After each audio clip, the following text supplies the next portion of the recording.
38 up there. He did a fantastic job. Cooper Hawkins, he pushed his guy back 2 or 3 yards. That was huge. Move the chains, Bobcats, first down at the Walnut Ridge 41-yard line. Again, 10:45 to go here in the opening quarter. Play clock at 25 seconds. They have not broke the huddle. They do now. Play clock should not be a factor. It's at 20 right now. They're going to spread them out 4 wide yet again, and they're going to do a shotgun formation. Gutierrez to the left hip of Smith. Crosby, motion, fakes off the handoff to him. Gutierrez up the middle, bouncing around. He's got a little bit of yardage, about 2 or 3, depending on which sideline judge gets to mark it. And he looks to the far one. The near one didn't want anything to do with that. He stayed as far away as he could. Maybe he didn't see the play well there. Who knows? Either way. 2nd down and 7. It was positive yards. That's what you got to get. I love putting the receiver in motion. You know, listen, give them something different to look at back there. A little bit of window dressing, if you will. Again, we're doing it again. 4 wide. Running back to the right hip. Keeper to the near side. He's got a blocker. Smith to the near side. Gutierrez blocks for him. Stiff arm. Pushes a guy down. It's a first down. Move the chains again. I don't know if it's homecoming night, if it's the weather, if it's the fireworks, the smoke, I don't know. But these boys have came out to play, and they are ready. Love the enthusiasm from the crowd. The Walnut Ridge Band has not stopped playing from kickoff. Literally, I don't think they have stopped playing since kickoff. I don't even know if you're allowed to do that or not. What's the AAA say about that? Does anybody know? 9:48 to go here in the opening quarter. 27-yard line make it. I have Walnut Ridge for the Bobcats. Keeper to the far side. This is the same play, opposite field. He cuts it up, Smith does. I honestly thought by looking at it from the press box that was going to be a loss of 2 or 3 yards. I think he got back, I don't know, 5 or 6 yards there. Fantastic job. I have no idea how Clay Smith does that. When he decides to go north and south, it's quick, and he does it in a hurry. Good job by your senior captain, who's also on the 42 Sports 3A Player of the Year, the Bubba Noakes watch list, number 12 in black. A little bit more of a pistol formation this time. Handoff Gutierrez. He's going to bounce it outside. Stiff arms the guy, makes the guy miss. He's got a little bit of room. He's going to cut it back up or try to anyways. He's going to be brought down by number 22 of Walnut Ridge, number 22 Tristan Hart, 4.6 40 speed. And on offense, he lines up in a slot receiver. He was at the defensive back there and made the tackle. But not before a Corning first down as some confetti goes off here on the home crowd, the home sideline here. 9 minutes to go in the opening quarter. The Bobcats are driving methodically down the field on their opening drive. Again, key stat here. The Bobcats of Corning are 2-0 this year when they score on their opening drive. 15 seconds on the play clock. They're going to spread them out 4 wide again. Man in motion. That's Dylan Lane. Fake the handoff. Keeper up the middle. He's met in the backfield, and he's going to be brought down by a slew of Bobcats in white. Number 33 was there, and it looks like that's Nash Gill. This guy missed 7 games last year to a knee injury. He's got 53 tackles this year, number 33 in white. That's top 50 in the state. 2 sacks. Guys, he works on a family peanut farm in an off time, and you can tell the kid is stout, number 33 in white. Watch out for him. That's number 54 tackle on the year, and he may have had one before then, and I apologize if I missed it. 2nd down here for the Bobcats, and goal from the 10-yard line. Keeper to the far side, I should say. He's got nowhere to go. That's Clay Smith. He's going to bring it back. He's going to cut it up. And I tell you what, that play had no shot from the beginning. They sold out, the defense did, on the run, and it showed there. And that's going to bring up a 3rd down and long. Very, very long. The old Sandlot, as we talk about, forever. 3rd down and long here for the Bobcats. They've got to get to the end zone. The ball is placed at about the 16-yard line. 7:45 to go here in the opening quarter. Again, guys, if you just joined us, we've had a little bit of issues here and there. Hopefully we got those figured out. Snap. Going to throw. He's got a man. It's Riley Grubb. He turns around. He dives. Where did he catch it? Incomplete. They're going to say incomplete. Great effort by number 20 in black.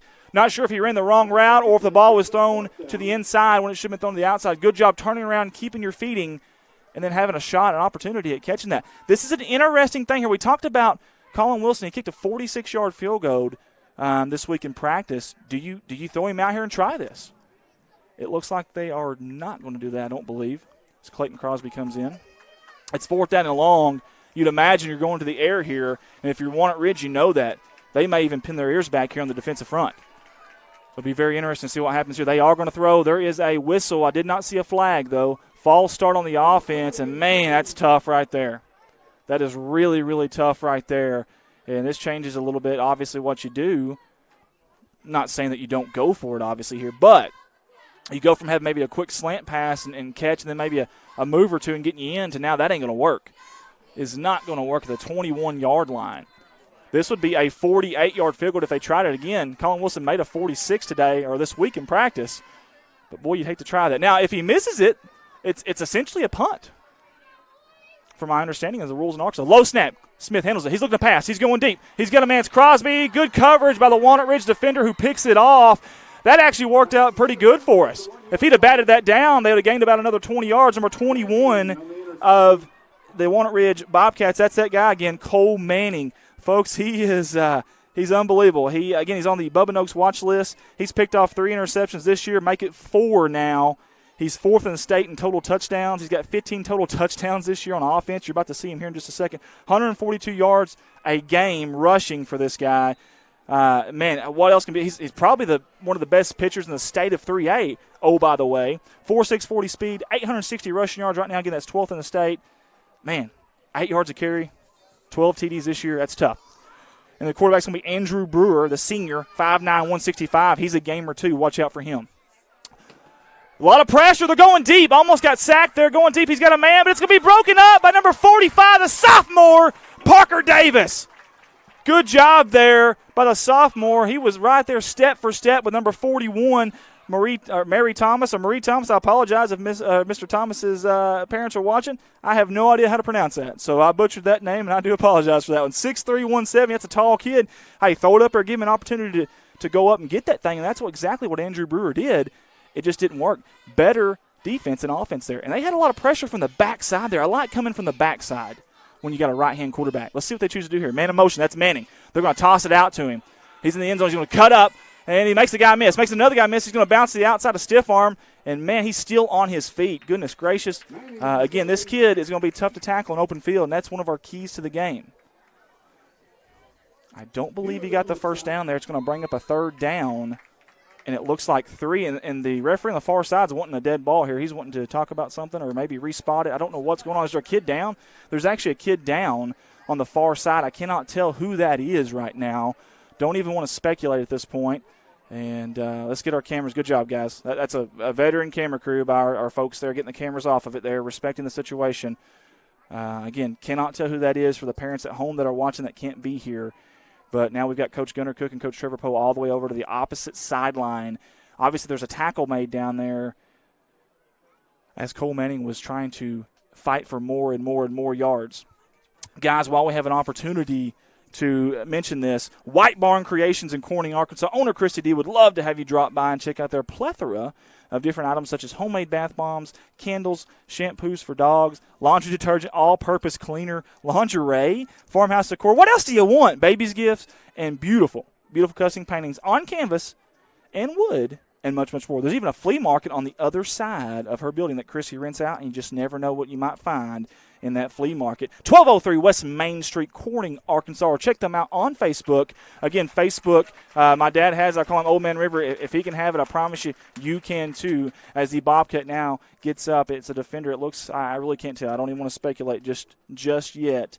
From my vantage point, I think that's number 5 in black. If so, that is Bryden Hewitt, the senior. And, boy, I tell you, you missed him earlier in the year. During a game, and you don't want to miss him again because he's a kamikaze back there in that second level.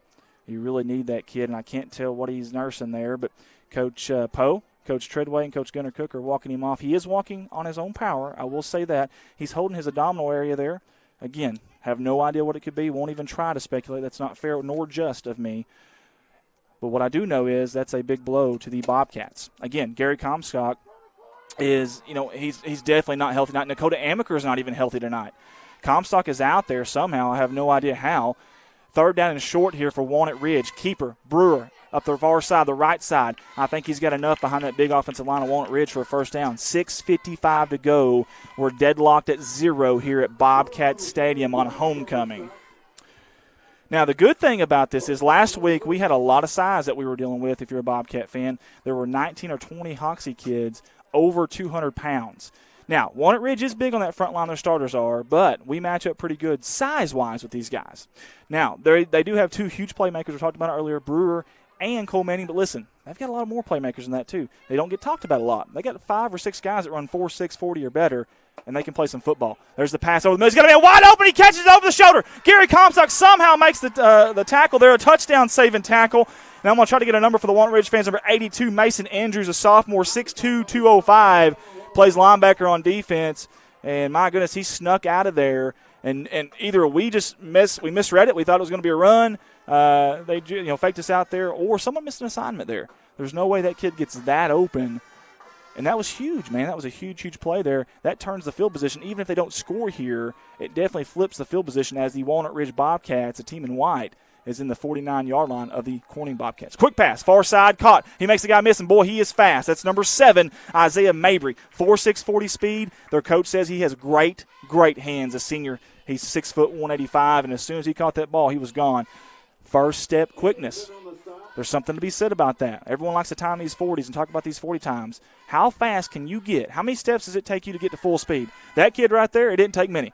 5:52 to go, second down, and about 4 yards to go for the boys in white. Low snap, Brewer handles. He's going deep. He's got number 41 open. He doesn't haul it in. He bobbled it.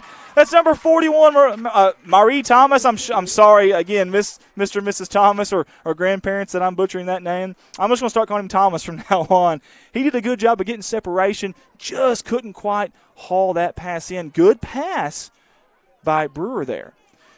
And one of the knocks you kind of seen on Brewer is when he gets pressure, he can get flustered. He has not seen pressure yet. One play, I think, back here in the end zone, and we didn't quite get to him yet. We've got to get to him.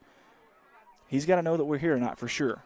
Make your presence felt on that Bobcat defense, Corning Bobcat defense. Third down, about 4, maybe 5. My eyes are too bad to see. Snap, handoff up the middle. He's going to be brought down immediately.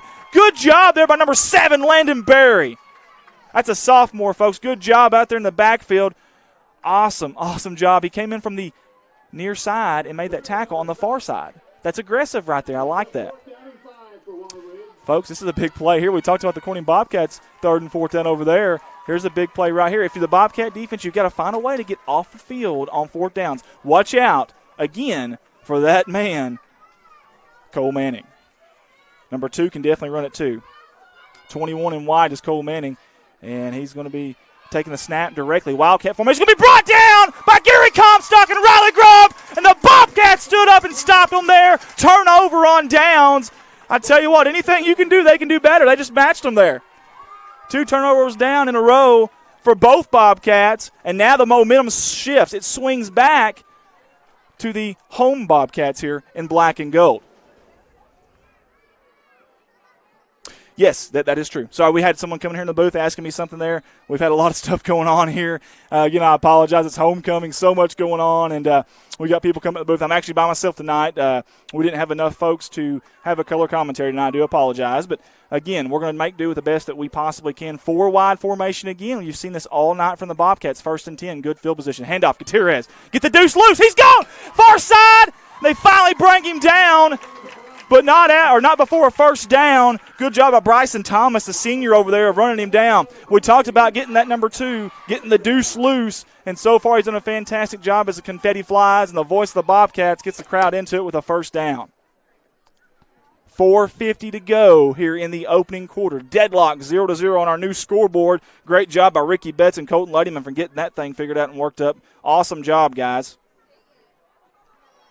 Handoff up the middle. Gutierrez again, he's got room, and I tell you what, he's not getting touched until that 2nd level, and I tell you, that's all up to your offensive line. How bad do you want it? And I tell you what, they're showing that they want it awful bad tonight. Good job by those Corning Crushers up front. It's going to bring up 2nd down. 1, long 1, maybe 2, I don't know. 4:15 to go here, 24 seconds is on the play clock. Bobcats in that 4 wide set yet again. I love that look. Handoff up the middle. No, he fakes it. He faked me. Keeper Smith up the middle, and he's got the 1st down. Move the chains. Good job by this Bobcat offensive line. They are rocking and rolling early on. And we'll get to some social media engagements here in just a minute. But the Bobcats are driving right now. We're going to respect that for sure. We got some fireworks tonight that were donated by the Dakota Wilkins family. We sure do appreciate that. And hopefully we'll get an opportunity to set them off here. And the Bobcats handoff up the middle. Gutierrez, man, he had a head of steam when he got that ball. Good timing on the snap and handoff there. He didn't get a whole lot there, but again, it's positive yardage. That's what it's all about. You got to keep moving that football. Sometimes 2 and 3 yards on a cloud of dust is how it works there. Courtney Bechet. Travis Wilcutt, my buddy, he is watching. He's doing a good job over there at Kennett. We appreciate you. Class of 2006, both of you guys. DT Brownie says, go Bobcats. Joyce Huckabee watching, go Bobcats. Connie Pendergrass, it's time. T-shirts are ready. Pick up at the ball game tonight. Here we go. Handoff. Gutierrez. He's got him in the backfield. Stiff arm. He's still going. On the far side, they're finally going to push him out of bounds. And I believe he's got the first down. It's awful close. Awful close. I think that was Nash Gill again on the stop. That guy is everywhere. Number 33 in white. Riley Grubb's going to come in. Someone's going to come out. We'll see who it's going to be. No, he's bringing the play in. I do apologize. Nobody's coming out. Riley's coming in. Again, Connie Pendergrass says it's time shirts are ready to pick up. If you know any of the following people, please tag them. Adam Valance, Nikki Miller, J.R. Rourke, and Gage Arnold. Alexandria Ladyman, Connie Pendergrass, they are all CSR staff. Up the middle, hand off, and again, look at those chopping them feet. He's still going. He's still going. Clay Smith is going to score. Touchdown, Bobcats of Corning. The black and gold strike with 2:52 to go. My goodness, that was in a flash. That was in a flash. I tell you what, the fireworks are going off. This is fantastic. I look down at the social media thinking he was down and out. I look up and the fans are excited. He's still chopping them wheels. And when the Bobcats score first, they are 2-0. Not just on their first drive, but when they score first, they're 2-0. Keep that in mind here as we've got 2:52 to go here in the opening quarter. Ray Eddington comes off of the field as number 8, Dylan Lane, comes onto the field. And now there is going to be a timeout. Boy, you hate to waste a timeout on a 2-point conversion, but if you expect a close game, obviously that 2-point conversion could be very, very important. And if we can get our camera here on the sidelines here, the Alumni Cheerleaders are here tonight. These are cheerleaders of the past. There we go. Get them down there. The ladies in yellow shirts, the yellow T-shirts there. And they're going to help cheer here in this first quarter is my understanding. That's awesome. Give them their time to shine. You got to love it. Great job by Clay Smith. My goodness, the second effort. That never stop attitude. Never yield is what that is. I love it. All right, Bo Rorrock is watching. Bo, we've got a ladder of yours that we borrowed for the goalpost game. I'll walk that back tonight if I can remember. Heather Jackson Shaw is watching. Pam Raspberry's watching. Shane Hancock is watching. Alexandria Ladyman watching. Mary Burton's watching. Janet Alex watching. Pat Ryan, Mallory Griffin, D.T. Bryant. Amber Leach is watching. We appreciate you, Amber. Stephanie King Wiles is watching. Great job, she says. Erica Raper. Hey, guys, listen. Social media engagement tonight, okay? Listen, tonight we're going to talk about, and the Bobcats just got it.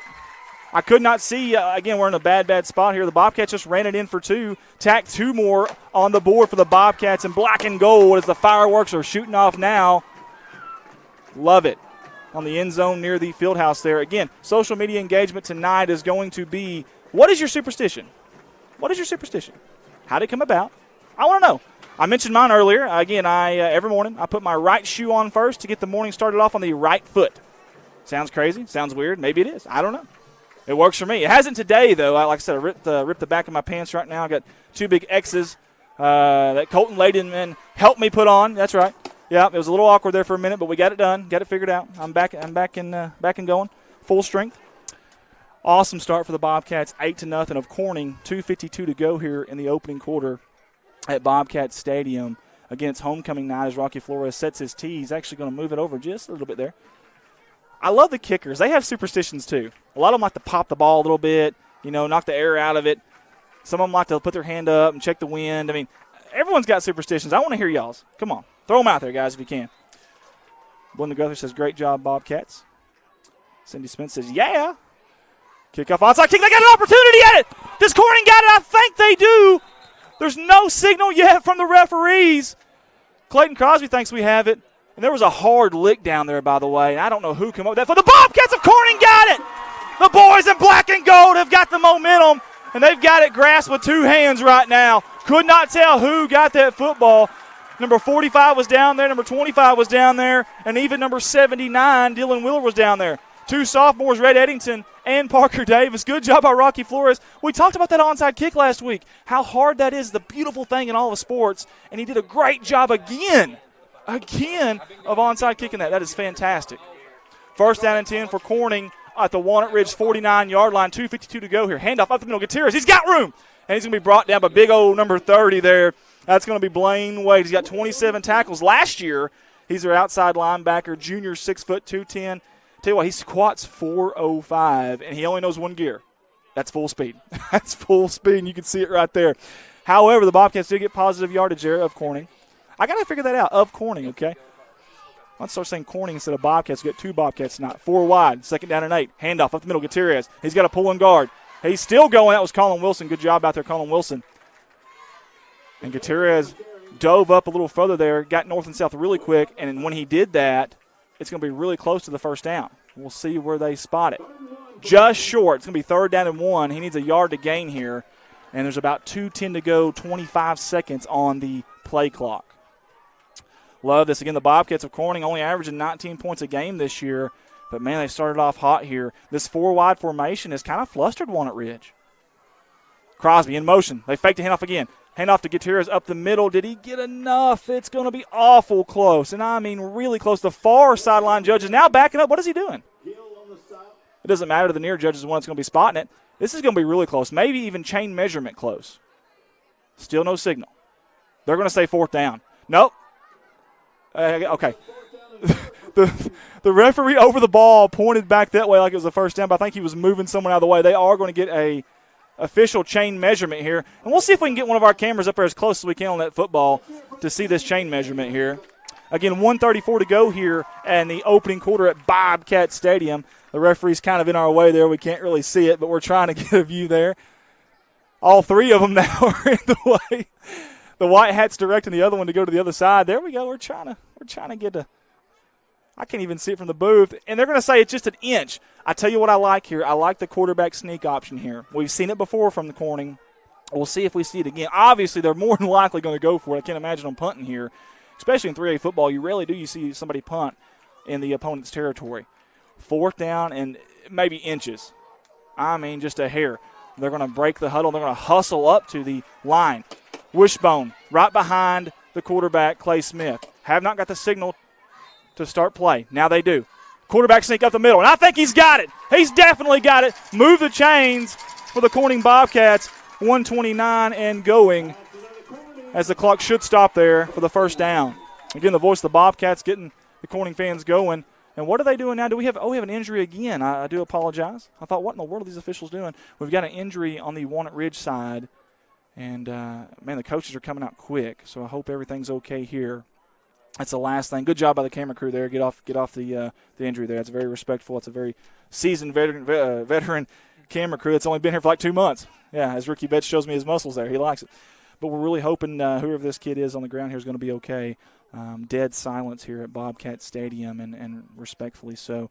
While they're attending to the injured Walnut Ridge player, we're going to talk a little bit about the social media engagements tonight.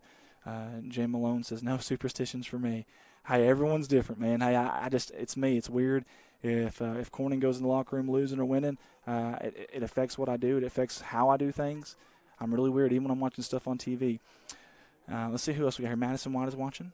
Patty Parker says, great job, Bobcats. I think Patty means the Corning Bobcats. It's tough for me too, Patty. I keep saying Bobcats, and I need to be more specific. Bobby Small is watching from Mountain Home. Go Corning Bobcats, number 79. Yep, and that's old Dylan Wheeler. And I tell you what, he's been pulling out there a lot, and he's been doing a good job on that offensive line. The Walnut Ridge player is still down on the ground, and we are praying for the best and trying to get the best vibes we possibly can. They're actually calling for the ambulance right now. And, man, we hope that kid's okay. That was a pretty quick call to the ambulance, too, there. I won't even pretend to know what's going on. Won't even try to play that game because, like I said, I don't know anything about that. And it would all be assumptions right now. And with something like this, you definitely don't want to do that. Still have not got a number. So for any of the Walnut Ridge families, friends, alum, and there's some parents coming on the field now, too. Man, we sure hope this kid's okay. The last thing you want to see is something like this. He's lying down here about the 33, 34-yard line of Walnut Ridge on the near hash. And he's surrounded by every Walnut Ridge coach, even the Corning coaches. And, of course, Larry Treadway is very familiar with these kids. from last season and, oh, gosh, since 2005, to be honest with you. And so he knows this kid too. And actually Treadway's out there. He's kind of directing people to kind of give him some space and give him some room. And, man, you just hope for the best. Like I said, they're calling for the ambulance. We have not seen the ambulance. I'm not sure where the ambulance is at right now. Again, 1:29 to go here in the opening quarter at Bobcat Stadium. You see the scoreboard there. Right now the scores are irrelevant. We just hope this kid's going to be okay. Again, did not see what happened. Did anybody see any of our staff up here? Ricky, did you see anything? Did you catch? No? Okay. Again, we don't want to dare even speculate about anything at all. And it feels like a horrible time to go to this, but not sure what else to do at this point in time. We're waiting on the ambulance, so I'm going to take a second to talk about a few more of our sponsors as well. I'm going to talk about a young man out of New York City, George Zayas. George owns Pug Life Chronicles and Pug Life Sports, and I tell you what, I think there's some movement now from the Walnut Ridge player. Thank God. I don't know who that is. I'm trying to get a number for you guys. He's saying 67 of Walnut Ridge. That's Austin Rushing, who I have on my roster, senior, 5'11", 200. Man, I hope he's okay. He's hobbling off right now. He said, "The heck with the ambulance." He said, "I'm going to get off this field." That kid right there, from what I heard from Coach Treadway, he added 40 pounds to almost all of his lifts this year. That's a hard-working kid right there, folks. Number 67 in white. And from what I heard from Coach Blake, he's got a quick first step for a lineman. You usually don't see that. He excelled in the weight room in the offseason, obviously, according to Coach Treadway.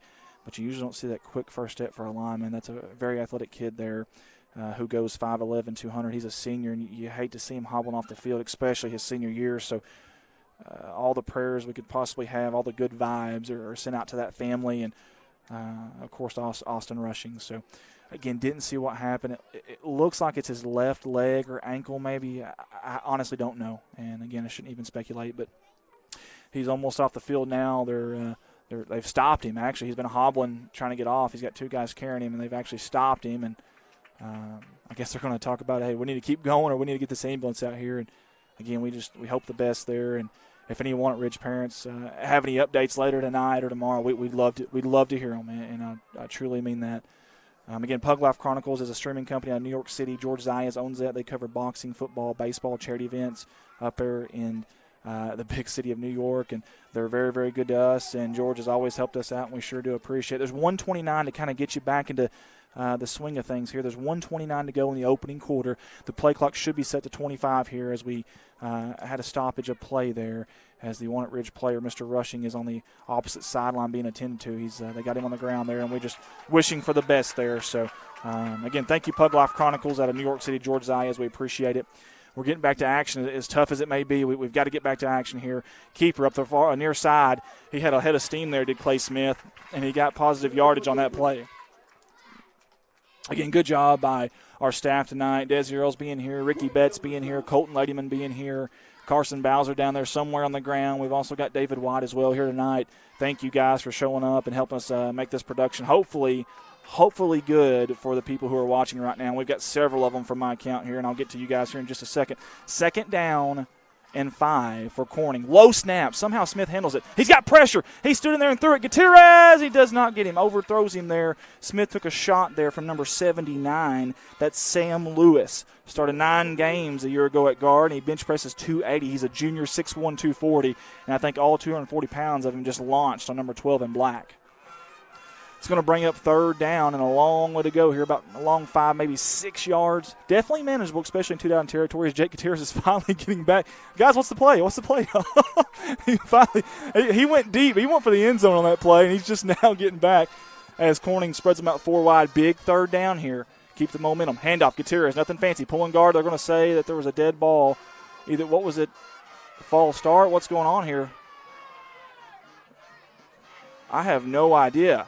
Someone was saying they heard a whistle. Some of the players are saying the whistle never blew. What is going on here? False start now is the call on the offense, but it was a late call. What was that all about? Even the referees looked confused. I don't know why it took so long to make the call, unless they were trying to find a number to blame it on, but in high school football you usually don't do that.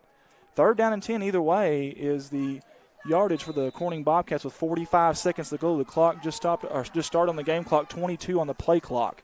They will have to get this play off here before the end of the first quarter. 4 wide again. Gutierrez to his left hip. That's Smith, quarterback. Handoff Gutierrez up the middle. He's got room. He cuts it up. Uses his block. A good job. Got some positive yards. He's going to bring up an easy and manageable, well, not easy, but a manageable 4th down. A little extracurricular activity there out there between number 34 in white, Bryson Thomas, and number 78 in black, Cooper Hawkins. I believe that is going to be, unless they hurry up here, the last play of the first quarter. 15 seconds to go and counting. We'll see if they can break the huddle quick enough. Big play either way. Do you just go ahead and take it into the first quarter? It gives you more time to talk about what play you're going to do. 7 seconds, 6 seconds. They are going to do that smart call there by the Corning coaching staff. And we'll head into the second quarter with the Corning Bobcats leading on homecoming night 8-0 over the Walnut Ridge Bobcats. Another person I need to give a shout-out to, Jay Malone from Jay's Photography, right here local in Corning, Arkansas. Jay Malone does a fantastic job. As a matter of fact, he's a very talented man who doesn't just do photos, folks. This guy, he's versatile with graphic designs, business cards, vinyl lettering, and he even creates videos. Speaking of, I don't know if you guys have seen it. Go check it out on our Corning Sports Report page, guys. He made a hype video that is unbelievable. He helped us out with that big time. In fact, Walnut Ridge, if you guys are wanting something like that, holler at this guy. I'm going to give you a phone number right here. If you're a Walnut Ridge fan, watch that video and tell me what you think of it and give this guy a call. His name is Jay Malone out of Corning, Arkansas. Jay's Photography, 870-323-0929, 870-323-0929. Also, at halftime, we're going to be filming the halftime events from the band, the cheerleaders, whoever it may be that's coming out there, whether it's Walnut Ridge or Corning. We will be filming that. Typically, we would go to sponsors, but we're going to get our sponsors even some more love here in a little bit. So we're going to stay to that. In the past, we've tried to do that, but at the same time, you get these sponsors who pay really, really good money to see their ads heard and seen, and we don't want to upset them in any way, shape, or form, or mislead them in any way, shape, or form. So we always want to try to get their videos in at halftime. But this halftime, with it being homecoming, we're actually going to stay right here at the end of the second quarter, and we're going to show you the performances at halftime at Bobcat Stadium on homecoming night. Beautiful night for football. Man, I love this kind of weather. This is fantastic. Again, if you're joining us right now, this is Corning Sports live coverage. Big 4th down play here in the first play of the second quarter for the Corning Bobcats. Hard count. Try to draw them off sides. It does not work. There is a whistle. What is that for? Is there a timeout? I do not understand that. And listen, hey, this coaching staff, listen, they know a lot more about this than I do, but you just had a long timeout essentially at the end of the first quarter to get a play figured out, and I don't know, maybe you try to hard count and get them drawn off sides, but then have a play that you go up there and run. Either way, you just burned your second timeout of the first half. 12 minutes to go here in the second quarter. I want to try to get to a little bit of social media engagements here if we can. There's a ton of people watching. We appreciate you guys. Dana Lynch-Brown watching from home tonight, but Freddie is there. Miss Dana. Joe Jett is watching. Hey, we appreciate you, Joe. You've been a huge support to us, and we appreciate Luke Yountz watching. He's a Piggott kid, but we won't hold that against him. Pretty good kid now. Todd Young is watching. Phyllis Young, Beverly Johnson, Nick McGrew, Joey Reed, Dana Lynch-Brown again. Tim McMaster is watching. Timmy Mack, Lisa Morrow is watching. Brandon Curley, Kathy Poe, Phyllis Young, Pee Wee Pritchard, Peggy Reed. We appreciate all you guys tuning in. Big 4th down. Keeper up the near side. Does Clay Smith have enough? Second effort. I think he does. Great job by number 12 in black. My goodness. The men in black have came to play tonight, especially up front. He had 3 or 4 yards before he really got touched. He found a seam there over the left tackle and left guard, and then that extra effort like Clay Smith always does. Those big old legs now. He's got some big old legs. And he uses them to his advantage there. Kept them chopping. 11:43 to go and counting. 19-second play clock. Shouldn't be a factor here. 1st down and 10 for your Corning Bobcats at the Walnut Ridge 28-yard line, we're going to call it. Low snap again. Handoff Gutierrez. He's got room. He cuts back over the left guard there. Good job by Gutierrez. Good job by number 67. And that was Dakota Wilkins. He bench presses 310. He goes 6'3", 250, power cleans 285, and he just power cleaned the kid way out there. And Gutierrez he essentially bounced off his block. And when you got linemen going downfield like that, that is big-time stuff right there now, let me tell you. Again, the voice of the Bobcats, Rich Martin, he's got everybody excited. Another Bobcat 1st down, another Corning, we should say, Bobcat 1st down. 11:18 to go here in the opening quarter. 15-second play clock, 4 wide. Shotgun formation, handoff again, same play. and it is not going to work this time. Good job there by number 74 in white getting in the backfield. That's Mason Ashlock. He bench presses 260. He's a standout tackle in junior high last year. He's just a sophomore. He goes 6 foot, 295 as a sophomore. Think about that now here in a couple years. That kid did a good job there. Again, first down effectiveness. When you get effective on first down, it gets you ahead of the chains. Now you got a 2nd down and 10 here. We'll see what Corning can dial up. And we don't see the 4 wide look here. We got an up back that's Gary Comstock. Shotgun formation still, and Gutierrez to the near side. 2 split up to the far side, 1 on the near side. Quarterback keeper up the middle. It was a drawed up play just like that, and somehow he's still going. My goodness, number 12 does not give up. It looked like he hurdled then dove late, and he got about 6-7 yards there on that play. Great job by Clay Smith, as I'm trying to move a chair. Sorry. I apologize. I took a second there. I had to move a chair out of my way. I about fell on it. 3rd down and short here for the Corning Bobcats. I'm going to call it a long 3, maybe 4. 10:02 to go here. As Ethan Jordan's up here filming for the high school team, senior high team, we appreciate him doing that. Quarterback keeper up the near side. He is met, and I tell you what, he's met at about the line of scrimmage. And I think that was, again, number 79, Sam Lewis. Again, he started 9 games at guard last year. That kid benches 280, the junior. Did a fantastic job there for Walnut Ridge, the boys in white. It brings up a huge 4th down. Anytime you have a 4th down this early on in a team like we have, getting ahead, staying ahead, the type of team that we have, we run the ball. We milk that clock, especially the 40-second play clock this year. These early drives, these early possessions when you're going down the field are critical, extremely critical. I don't know what you do here, but I tell you what, it's going to be really interesting. Crowd starts to get into it here on the Corning Bobcat sideline. Handoff, Gutierrez. He's met in the backfield. He's trying to stiff arm a guy. He cannot get away from him, and he's finally going to be brought down. That may be a late hit. Whistle had already blew, and then he threw him down. Either way, Walnut Ridge stops it. Number 79 in white. Again, that's Sam Lewis. We just spoke about him. He had 2 big plays on defense in that last drive there. On that last series, I should say, actually, from 1st down to 4th down. Tough way to end that possession, as there is 9:08 to go here in the first half. The Bobcat defense this year has gave up about 32 points a game, but just 2 weeks ago at Manila was the first Bobcat defensive shutout since 2013. Opportunistic defense, they forced 9 turnovers in 6 games. That's more than all of last season. They've done a really good job tonight. Quick pass, slant over the middle, and 1 guy missed it, and another 2 guys missed it. I tell you what, number 5, Michael Steele, and Isaiah Mabry, number 7, both missed it. That was a bullet there from Brewer, and 2 guys had the opportunity to catch it, and it went through both of their hands. I don't know who that was meant for. Have no clue. I think it was number 5, Michael Steele. If it was, that kid is a junior, 5'10", 160. He's added 60 pounds to his lifts in the offseason. That's unreal, man. These guys are hitting the gym over at Walnut Ridge. But so are these kids at Corning, too. They got some big numbers as well in the weightlifting department. 2nd down and 10, 9:05 to go. The clock stopped on the incomplete pass. 12 seconds play clock, doesn't matter. Quick pass, far side. Catches it this time. He's got blockers, and he's going to be brought down in open field. We talked about open field tackling. How important is that going to be tonight? That's your senior, your captain of the shit, number 12 in black, Clay Smith. I don't know if he stopped him before the 1st down marker, though. We will see. I think they're going to mark him just short. It looks like Jessica Wright's watching. Trina Phillips is watching. Scott Ward. Annie Morrow is watching. We appreciate you, Annie. Erica Bippus is watching. Drew Storms. Colton Ladyman's watching. He should be working. I'm kidding. I raised my voice here. Why did I do that? 3rd down and short for the Walnut Ridge Bobcats. Let's see if the Corning Bobcats can stiffen up here. Handoff up the middle. He's got room. Now he's going to be met, and he's going to still go. Second effort there by the Walnut Ridge running back gives them the 1st down. I believe, I could be wrong, but I believe, well, I couldn't get a number. I apologize. I was going to say I think that was Cole Manning, but I don't know that for a fact. Either way, they move the chains there. And I tell you what, the Bobcat sideline, look at them. They're trying to get this Bobcat crowd into this right now. I like that. I love that enthusiasm. Hey, listen, they're pumped up. They know this is a big game for them. It's homecoming, and they've got an early lead here. But this is a really good offense, this Walnut Ridge offense. In fact, they're averaging pretty close to 30 points a game. Returned 6 starters from last year. Near side, that's Cole Manning. He's going to be brought down, shoestring tackle by Gary Comstock. Good job by Dylan Richmond also being there, and Rhett Eddington. The Cavalry came to help out, but good job by Gary Comstock, shoestring tackle on a guy that's very hard to take down, folks. I've watched enough film on this kid, number 21 in white. Cole Manning is very tough to take down.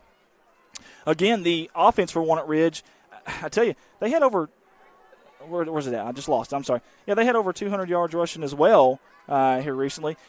They love the quick pass, the little wide receiver screen, if you will. Now, this time they're going to go a little bit deeper here. Flag route. Coleman picked off by the Bobcats. There is a flag, though. There is a flag. Parker Davis, he's going to cut it back up to the opposite side of the field. He's still got room. He's got 1 man to beat. Does he beat? He does! He's going to score! Touchdown!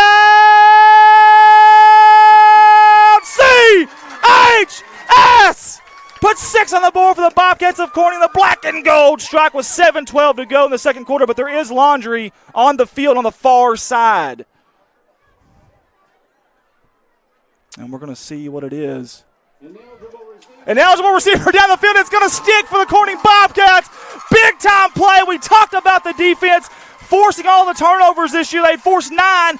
Scratch that out. Make it 10 as the fireworks are going off. 10 turnovers now for the Corning Bobcats this year. That opportunistic defense. That's a sophomore, folks.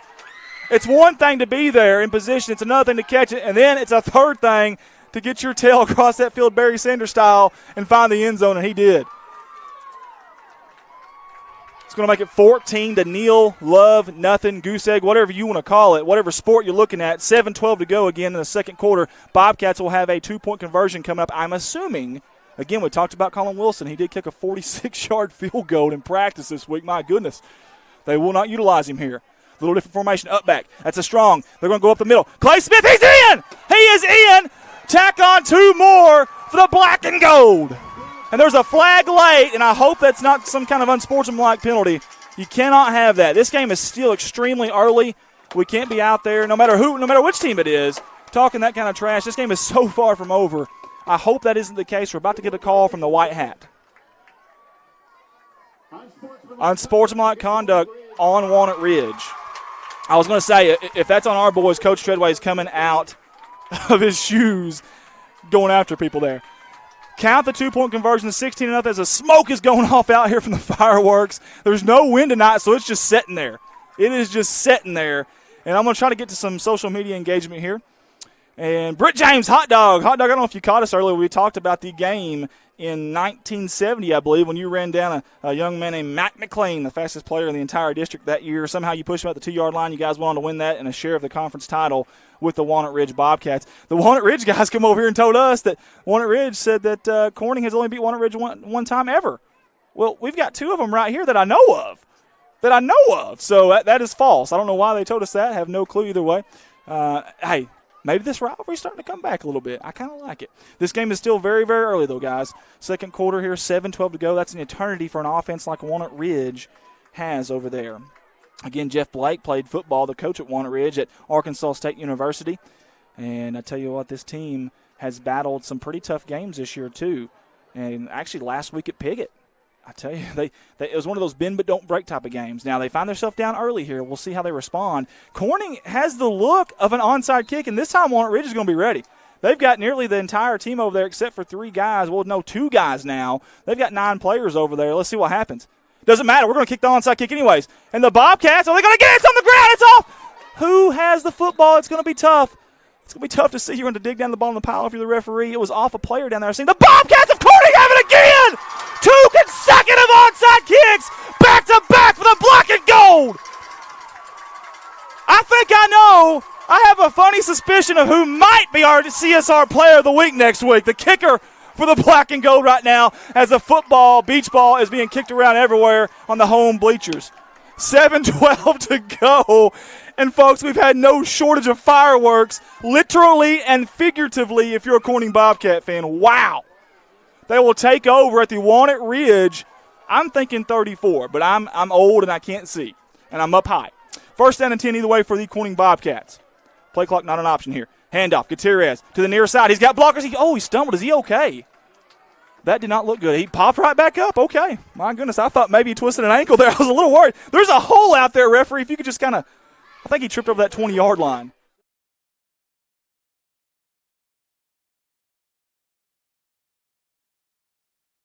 Lost our field goal cam for some reason. We do have a long extension cord for that thing, and maybe someone kicked it. Maybe it came off. We do apologize. I hope. Watch us have a field goal on that end of the field now. Go figure. Anyway, 2nd down and 5 for Corning. Handoff up the middle, and he's got those big old Corning crushers blocking for him. That's Gutierrez on the handoff near side. He's got positive yardage. Count him down for about 2.5 yards there. 6:28 and counting, and the Corning Bobcats are taking their time with this new 40-second play clock this year. In the past, it was 25 seconds, and you waited for the official to mark it dead and wind the clock. Not the case this year. As soon as the play is whistled dead, the play clock operator is supposed to click the 40, and it starts from there. We'll see how that changes things this year. 4 wide, shotgun formation. Snap, far side, Smith. He's going to be brought down in the backfield by number 22 in white. That is Tristan Hart. 4.640 speed, I should say, for the senior. He goes 5'9", 170. You'll see him lining up in slot as a receiver every once in a while, but right there is a D-back. He got in there and made a good open field tackle on a kid tonight that's been hard to bring down. Give the kid from Walnut Ridge credit there. Paul Hunt's watching. Wayne Tilley's watching. Garrett Householder's watching. Renee White. Ray Sharp is back on. Colton Leding. Drew Storms. We appreciate you. Erica Bippus. Annie Morrow again. Annie Morrow told me not to get on the bull. She said, don't get on that bull. She's a sweetheart. She really is. She's always looking out for me. Big time 4th down here for the Corning Bobcats. 4th down, make it 3. Again, they got that strong formation with the up back. Quarterback keeper yet again. It's worked all night. Why not? They're going to get it again. Look at that offensive line push. 64, 67 in black. Those boys were 5 yards down the field. I love it. There's nothing fancy about this. There's nothing fancy at all. This is, hey, here's what we're going to do. We're going to try to run it right over you. Either stop us or not. And they have not yet. 1st down and 10 for the Corning Bobcats. 5:10 to go, or 5:10 remaining, I should say, in the opening half. Boy, if Corning could capitalize on this drive here, boy, that would be huge. A 3-possession lead would be massive. Got a long way to go, though. Gutierrez up the middle behind that big offensive line. Again, Seelig. Again, number 67, Dakota Wilkins. Seelig's got a 4.0 GPA. He's the strongest Bobcat out there. Bench pressing 325 pounds. He goes 6'2", 275. Even has a 285 power clean. And then you got another big body in Dakota Wilkins. He goes 6'3". Let me say it one more time. 6'3", 250. I'm calling bull jelly on that one. I don't think he's 250. I think he's about 275, maybe 280. Either way, he bench presses 310, power cleans 280. You get those guys that are absolutely mauling guys and moving them down the field right now. Snap, handoff, keeper, Smith up the middle. He's got positive yards yet again, met by 2 Walnut Ridge players there. I mean, kamikaze style, number 30. We've called his name now tonight, Blaine Wade. Again, he had 27 tackles last year, and that kid's he has 1 speed now. It's full throttle, and you can tell whenever he makes a tackle, you're probably going to feel it.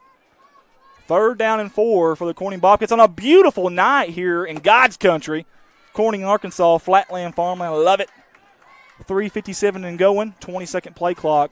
I think they're content milking this thing as much as they possibly can with that high-powered offense on the other side. I tell you what, Gutierrez up the middle. He's trying to break a tackle. Boy, if he does, he may be gone.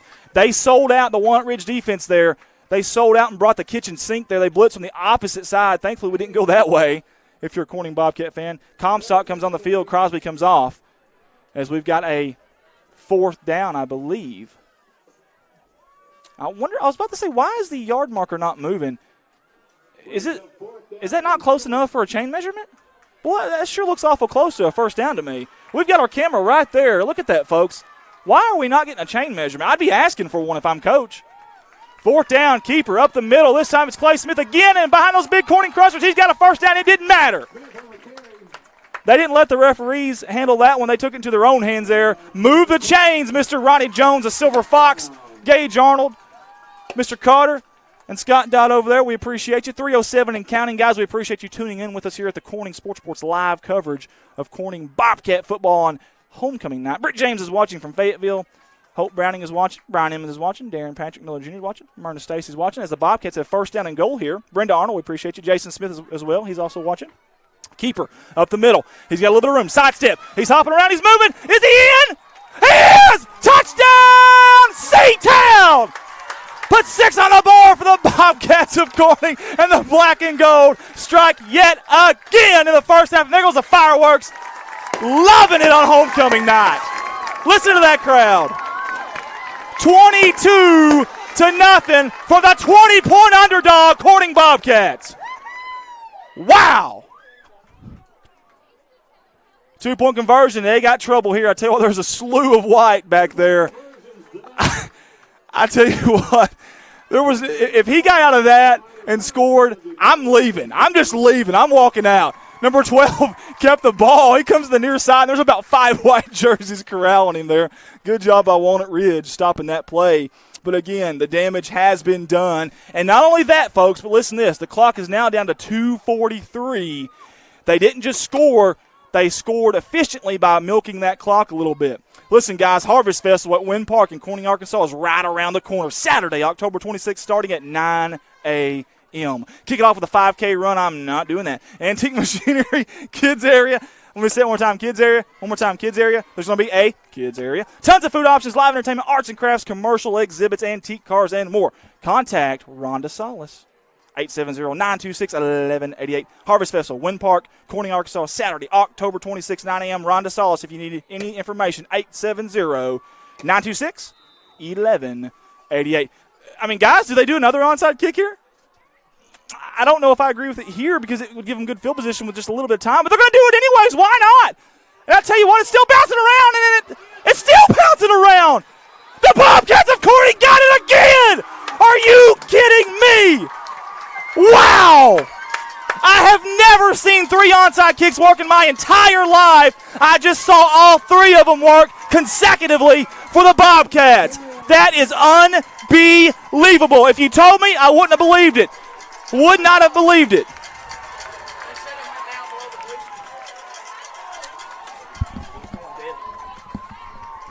And I just lost our broadcast camera there. I do apologize. I got really excited. I don't know if you heard that or not, but I got really excited.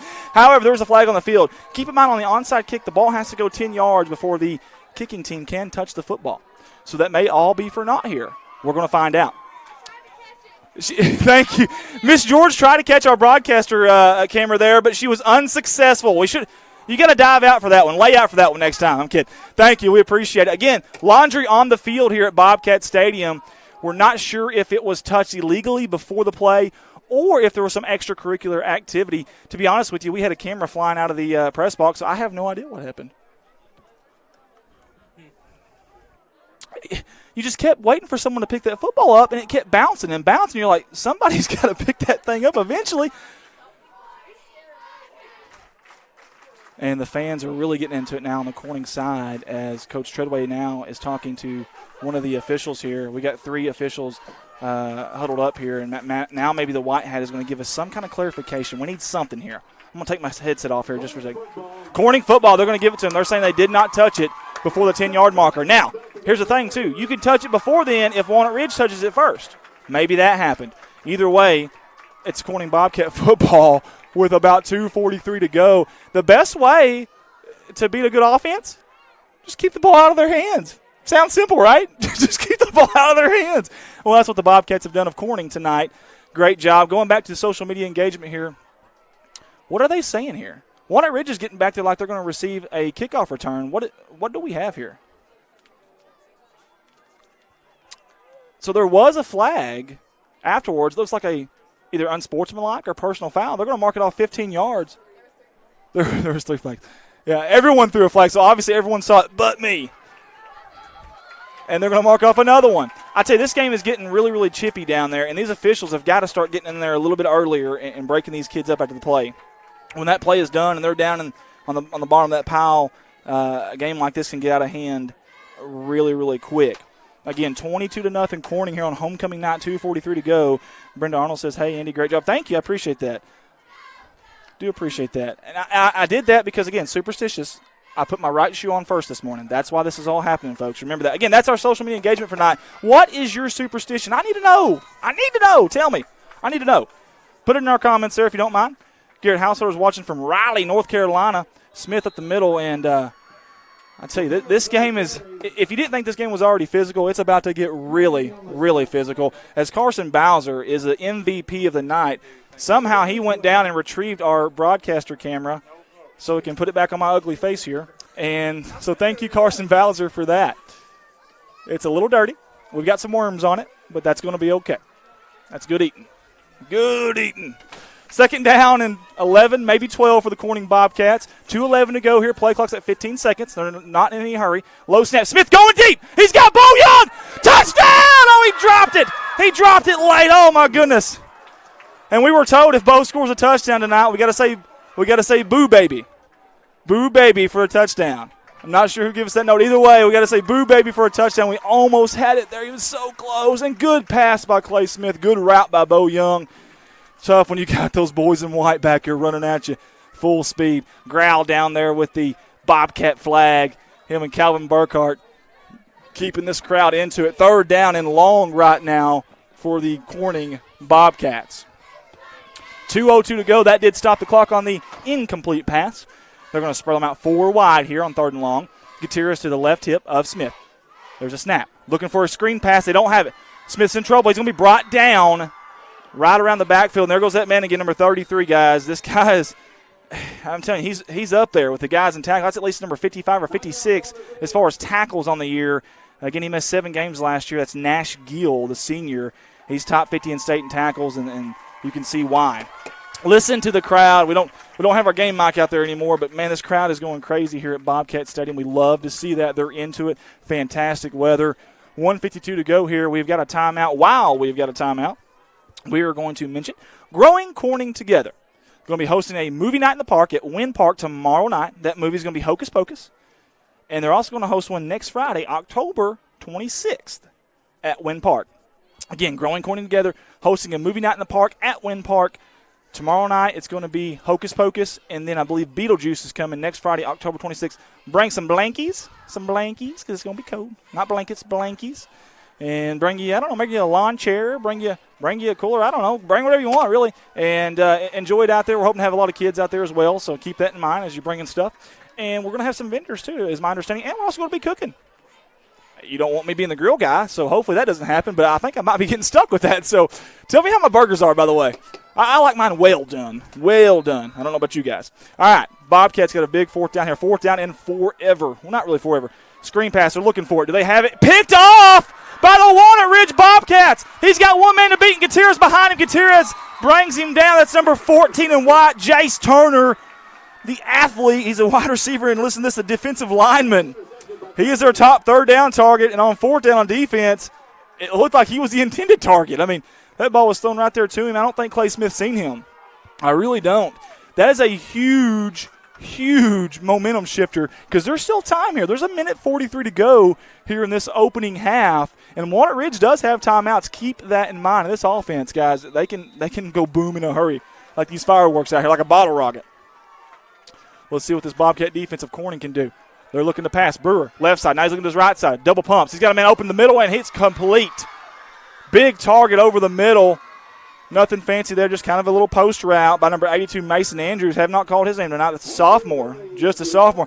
He goes 6'2", 205. I think he's a little bigger, too. I think these roster numbers are misleading just a little bit.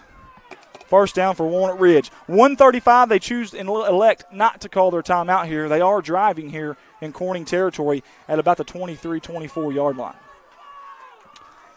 And they've got 2 wideouts, 1 up back. Looking to pass, far side, quick pass, caught. He's trying to break a tackle. That's Parker Davis. He does. And he's not going to get anywhere else. He's going to be met. I can't tell who that was. Looks like number 12, Clay Smith. Good job. Good job, Parker, as well. Getting there, Parker Davis, getting there as a sophomore, wrapping him up, and then also bringing him down, or almost bringing him down, waiting for the cavalry to get there. So good job there, number 12 and 45 in black. And I'm trying to fix something here on one of our cameras. Give me just a second, guys. Second down and 6 for Walnut Ridge. Quarterback keeper, near side. He's got a lot of room. He's got a block or two. Riley Grubb's going to finally bring him down, and he brings him down inbounds. That's important because the clock's going to run. It's at 40 seconds right now. It's still clicking. Finally, Walnut Ridge calls a timeout. 39.1 to go here in the opening half. Great job. I think Riley Grubb knew he had to get him down in bounds there. It looked like it. Smart play, if so, by number 20 in black. All right, guys. Let's go back here. There's something I want to talk about that's really important to me. But I apologize. Lord, just put your hand upon him and guide him, Lord, and hopefully that he's going to be doing well. Lord, be with the doctors as they look over him and make sure that he recovers well, Lord. We love you. We thank you. For your name we pray. Amen. I do apologize, folks, but we had a prayer here at Bobcat Stadium, and I sure didn't want to interrupt that in any way, shape, or form. But there is something I do want to talk about. 6th grade here at Corning High School is sponsoring a kindness initiative week, okay? Let's all be kind to one another. And not only prevent, but let's put an end to all bullying. I mean, seriously, there's nothing cool about it. Maybe someone's doing it that's in your friend or your clique or whatever it may be. There's nothing neat or funny or cool about that. It's really awful, guys. So let's do that. Let's jump on board with them. This is the Kindness Initiative Week by the 6th grade. Again, let's all be kind to one another and not only prevent, but let's put an end to all bullying at every level, okay? 39 seconds to go here in the first half. Cole Manning up the middle. He hurdles a guy, but he's going to be brought down. Clock's at 31 seconds, 30 seconds. And Walnut Ridge is trying to figure out what to do here. And they're taking a lot of time, 25 seconds here. A lot of time is going off the clock. Second down for the Walnut Ridge Bobcats. We're down to 20. We're under 20. Snap, low, Manning. He's going to be brought down by number 7, Landon Berry. Great job there. 12 seconds, I believe. Now there's finally going to be called a timeout. I have no idea why they didn't use their timeout before that play. No clue. Again, you're going to see number 21 all over the field. One of our keys to the game was contain Cole Manning. Know where he is at all times. You've got to know where that kid is at all times, and they have done a very good job, the Bobcats of Corning, that is, of that tonight. 12.4 seconds to go here before halftime. Listen, a lot of football left to play. I mean, a lot of football left to play. But did anybody see this coming? I mean, be honest with yourself. Did anybody see this coming? I don't think so. But again, ton of football left to play. We see it every week at this level. First half of the game is close. Second half, it's a blowout. 3/4 of the game is close. By the end of the game, it's a blowout. So anything can happen. This Walnut Ridge team is obviously 4-2 for a reason. They were obviously a 20-point favorite tonight for a reason. They've got some playmakers on that side of the ball. We're going to keep playing. And the Bobcat players on the sidelines trying to get the crowd into it right now. I love that. These guys are so energetic tonight. They're feeding off this crowd, and I love it. That's what you got to have on a homecoming. Big-time play here with 12.4 seconds to go as the Bobcat crowd all stand to their feet. I'm going to stand with them. Shotgun formation. Manning in motion. They pitch it to him. He's going to be met in the backfield. He breaks the tackle. He's going to be brought down. Great job. I'm trying to find a number of who that was. And, guys, I think that's going to be the end of the first half. It is. Wow, the Corning Bobcats somehow came up with a big stop right there. Wow. I don't know what else to say, but wow. This is a team that up to this point this year has been giving up 32 points a game, guys, but zeros on the board for the visitors of Walnut Ridge as the fireworks are going off here right before halftime at homecoming. Guys, again, we appreciate you tuning in. This is Corning Sports Reports, live coverage of Corning Bobcat football. We're going to take a break. This is going to be a word from our sponsors. We'll be right back.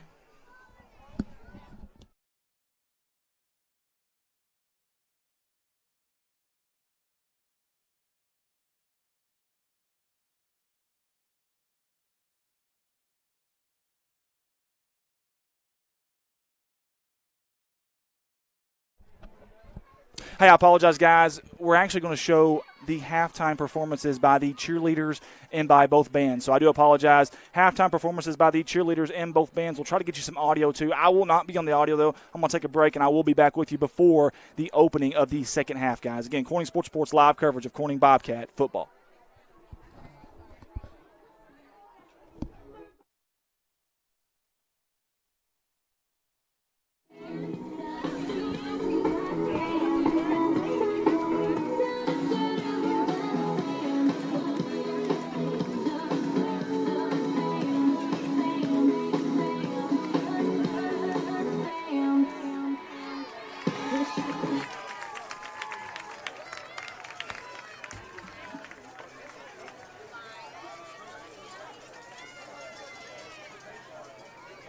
We found a pair of reading glasses, or they're black ladies' glasses up here. If you lost your reading glasses, we've got them up here. Marcy, are they yours? No. Okay. We've got a pair of black glasses. They'll be in the press box.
Ladies and gentlemen, now entering the field is the Walnut Rivers Pride Band. The pride's under the direction of John Long. Its field captain is Lily Lewis.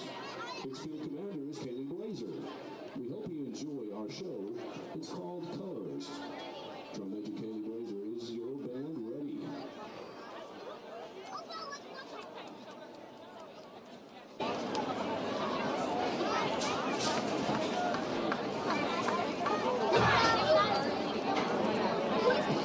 Our show is called Colors. First, Red Orange, featuring a trumpet solo by Gavin Davis, followed by a bluesy-style tune for colors Purple and Blue. It features a trombone solo by senior Peyton Callahan. Then there's a high-energy closer for Yellow and Green to round out our show of Colors. Good luck with your show, and ladies and gentlemen, we hope you enjoy it.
Ladies and gentlemen, please welcome to the field the award-winning Corning High School Bobcat Band.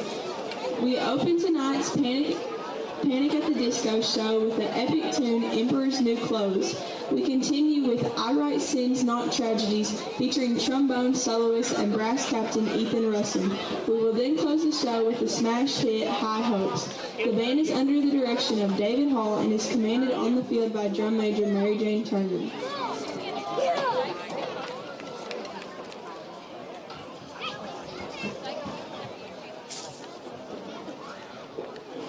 Drum major, is your band ready?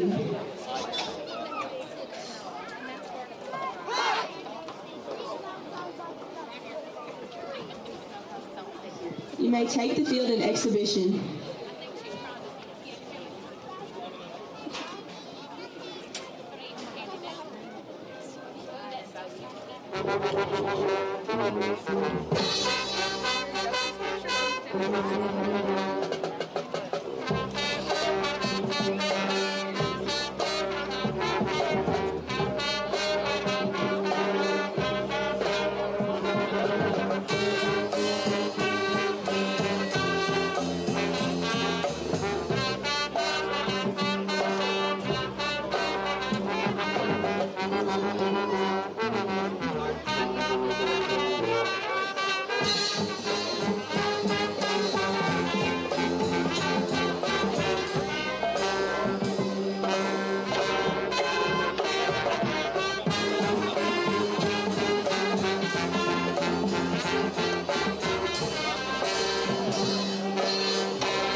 Saturday as they travel to Saxton Regional Marching Contest. The band is asking for your help and now has a Patreon site. Go to www.patreon.com/chsband and support the band. Donations start at $2 a month and different levels feature various band merch. www.patreon.com/chsband.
Homecoming night here in Corning, Arkansas. The fans are into it. Everybody's into it. Will we see another onside kick? Have y'all ever seen 3 of them in a game? Unreal. Rocky Flores, fantastic job. There's a minute to go here before halftime, or before the third quarter starts. Big first half for the Bobcats. They got the ground game going. That was essential. We talked about that as our keys to the game. But again, this Walnut Ridge offense, they're high flying, they're fast, they're quick. These guys can get out, they can score in a hurry. They get those big gas yards each and every week. So keep that in mind too. So second half about to start. We're going to send it back up to the booth.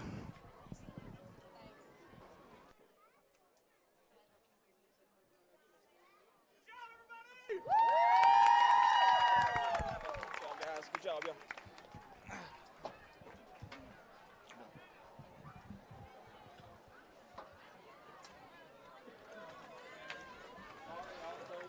Dropped one on the 10-yard line when he stumbled. So, I mean, those are big plays that are momentum-shifting plays. So, you may see Nash Field come in and throw one. I think you might, because Nash has a big arm. And he's hard to tackle.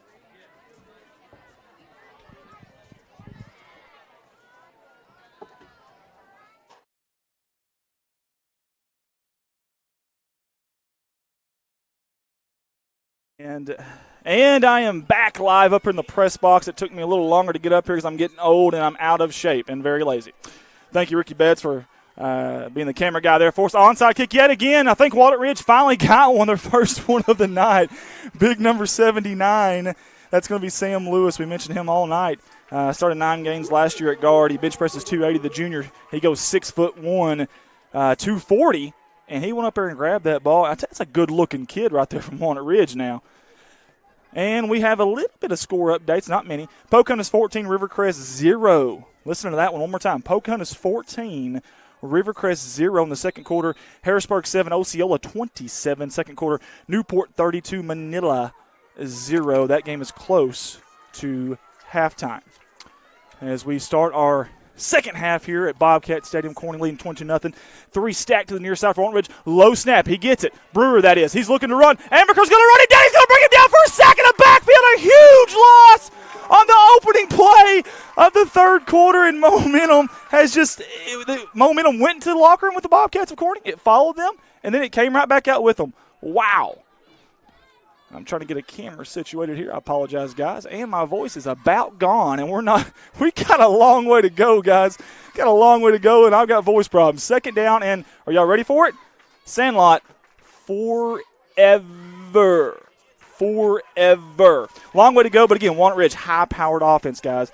Do not be surprised these guys put up some points here in the second half. Snap low again, but Brewer handles it. A little bit of pressure. Throwing to the outside. Did that ball hit the ground? Did he trap it? Referee's going to say he did. It bounced. Incomplete pass. It's going to bring up a third down and long for Walnut Ridge. Again, Walnut Ridge. New head coach Jeff Blake this year took over for Larry Treadway. Blake was the defensive coordinator last year at Hoxie under Tom Sears. He has now coached both sides of this Lawrence County rivalry. You almost know they're going to go deep here, or I'll tell you what you might see here is a screen pass of some sort. Find number 21 in white, whatever you do. He's on that far side.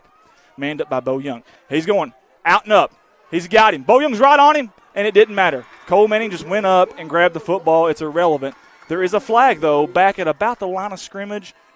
Not sure if this will be holding, if this will be a late hit. Holding on the offense. The Corning Bobcats just caught a massive break. I did see Dylan Richmond in the backfield there. Good job there by number 9 in black. 6'2", 200 pounds. He's a senior, also a darn good basketball player, and we'll see that here in just a few months. So good job by Dylan Richmond there. 11:04 to go here in the third quarter. And, guys, it's third down. They've got to get to Neelyville for the first down. Let's just put it that way. They have got a long way to go. And here's the big thing for them. You're not going to pick it all up in one play more than likely. But if you can get back close to midfield or something like that, you may bring up a fourth down where you decide to go for it.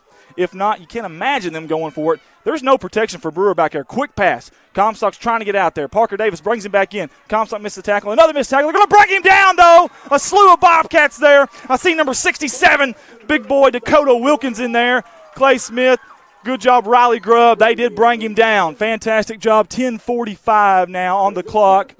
30-second on the play clock, fourth down, and again, a long way to go for the Walnut Ridge Bobcats. Great job on the opening possession of the second half by Corning. I can't imagine them faking it with this far to go, but they've got some playmakers, and one of them's back there about to punt it, and the other one's right above him.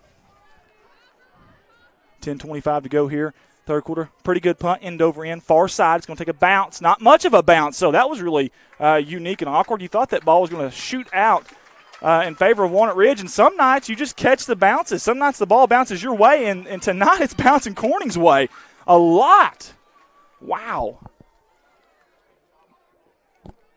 Corning will take over in good field position at their own 45-yard line with 10:14 to go here in the third quarter.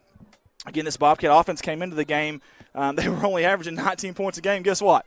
Scoreboard says 22. That beautiful new scoreboard that Ricky Betts put together and Colton Lettyman's working, and they've done a good job. Both of them did, and I appreciate them. We upped our game tonight, and that means a lot to me. 4 wide, handoff, Gutierrez up the middle. He's got room. He's still going. Someone lost a shoe. I don't know who that was. Gutierrez, he's running to get it too. Gutierrez ran after that shoe like it was a fumble. That's what he did.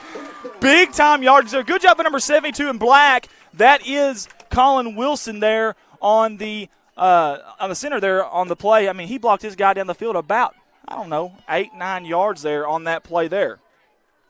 Again, 22-0 Bobcats of Corning. Handoff Gutierrez backfield. He's met. That did not take long at all. I got a couple of guys here in the booth with me. I'm going to bring one of them in here. That's going to be Jerry Evans. I'm going to get back with David Hall here in just a second. Jerry Evans, go over and get a seat, brother. I'm going to get him some headphones. And, Jerry, Man, I tell you what, it is an honor to have you up here. Jerry, first, thanks for being here, obviously. Yep. Appreciate you up here. You're lugging around this massive ring on your hand, and I know it's weighing you down. My goodness, Gutierrez Smith and the keeper up the middle. I think he's got enough for the first down, and he does. I apologize there. Exciting stuff going on the field. Man, Jerry, tell us a little bit of what you've been doing, what you've been up to in Old Searcy, Arkansas. Well, got down there Searcy and went to Harding for a few years, then started coaching over at Searcy High School and got into a little bit of high school wrestling. High school wrestling. Yeah. Wrestling. Wrestling, yeah, exactly. And started to build a program, and the last few years been pretty successful. I think you're being really modest. The word build a program, I think you're way off. I think you've taken that program to heights they've probably never even heard of before. Tell me a little bit what you've accomplished over there at Searcy. Well, for the last 6 years, we've been top 5 team every year in the state, overall, every school. And this last year, we're able to win a state championship. That's huge. Wow. What did that feel like, man? It's unbelievable. You know, that's been the goal for 8 years and been a long time in the making. We've been closer and closer every year, and last year finally able to finish it off. Man, what's the key to success? How do you just go over there and all of a sudden out of nowhere you didn't really, I guess, rebuild a program. You went over and just reloaded, man, and it made it happen early and often. How did you do that? Well, it's the expectations. You know, if you expect to win, those kids start expecting to win, and it just kind of snowballs, you know. They know what to expect from me, and I know, what they're going to give me. It's funny you mentioned that. We've got a new head coach this year in football. Of course, Larry Treadway. We actually got him from Walnut Ridge.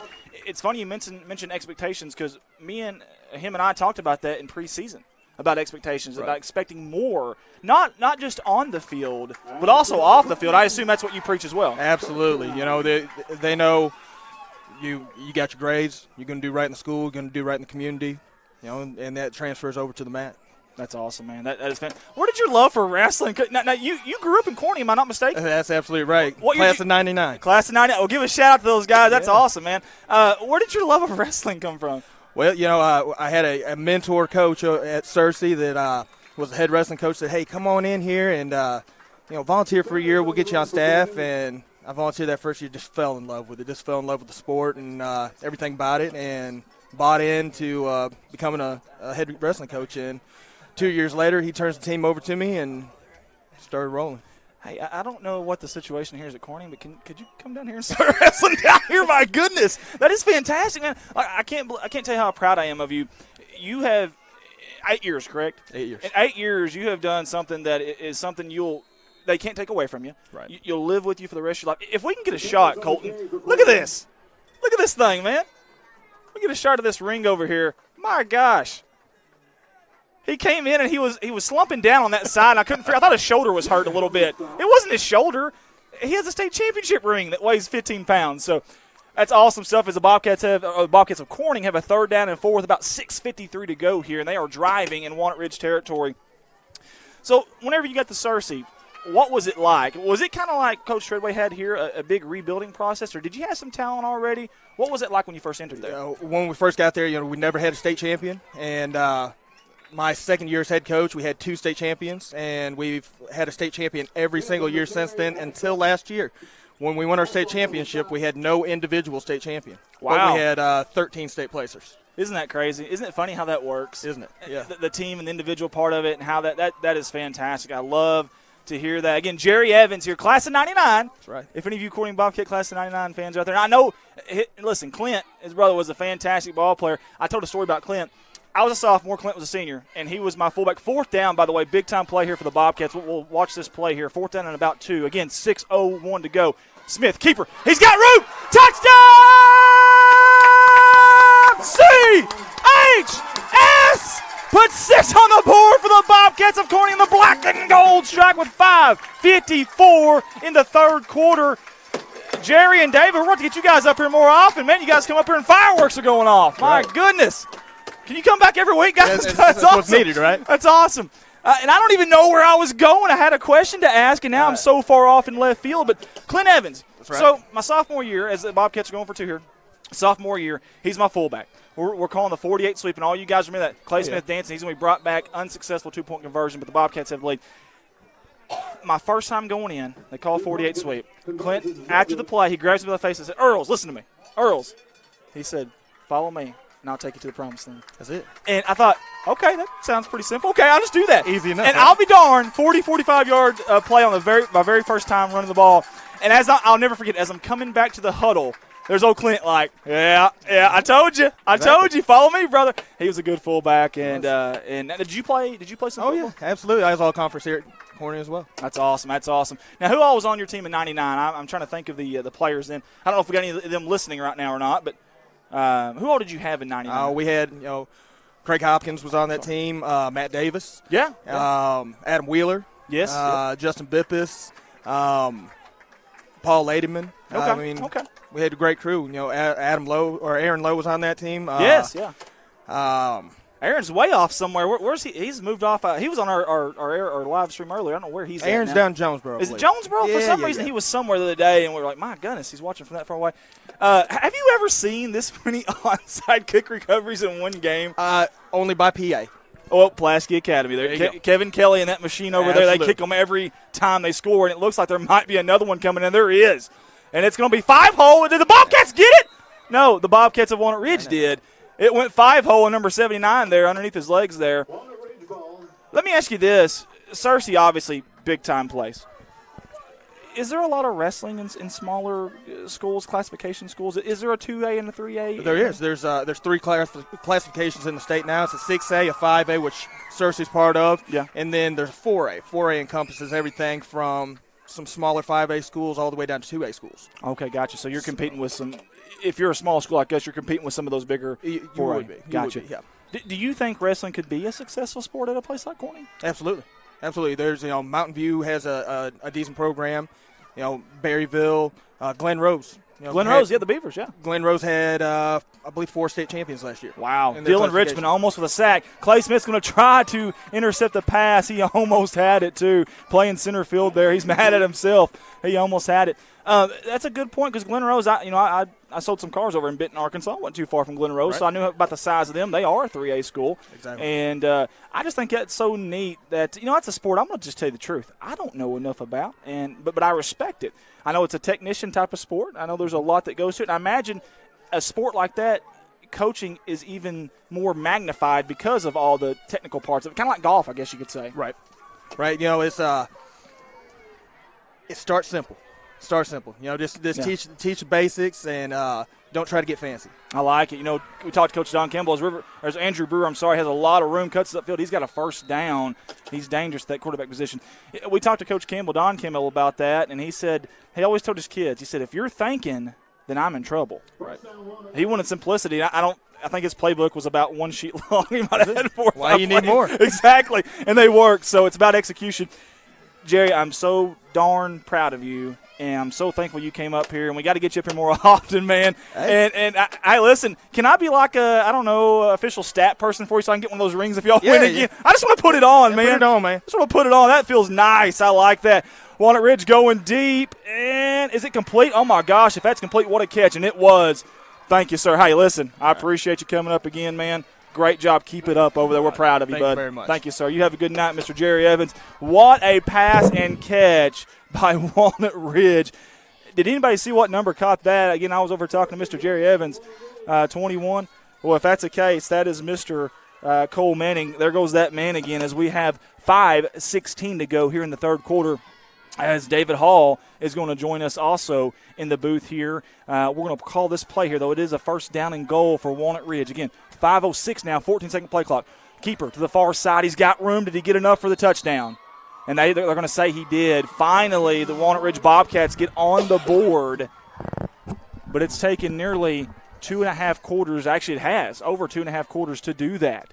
28-6 as, again, David Hall's up here with us. And, David, I've actually got something to mention about you guys. Congratulations to you guys. Y'all took home third place, I believe, at the Sykeston competition. Is that right? Yes, we did. Second year in a row we've taken third. It's a fun competition we go up to, challenging, going up against a few bands that are actually quite a bit bigger than us. Yeah. They classify by, just like athletics, by the school size. Sure. And our toughest competition there is Puxico.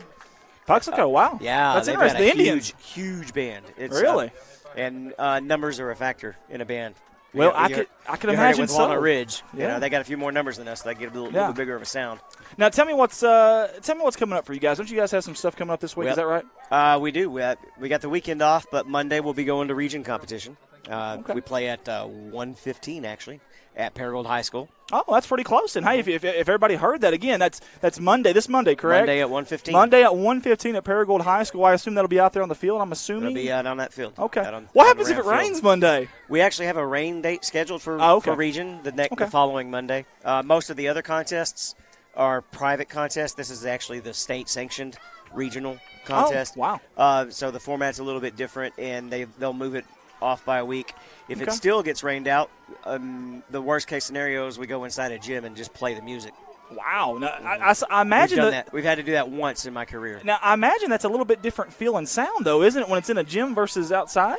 Is it beneficial? Nicer, Is it nicer? Louder. Okay. Yeah. Okay. You get the sound bouncing back instead of going up into nowhere. Walnut Ridge tried an onside kick. Hey, why not? I mean, it seems like everyone's getting onside kicks tonight. You might as well try it.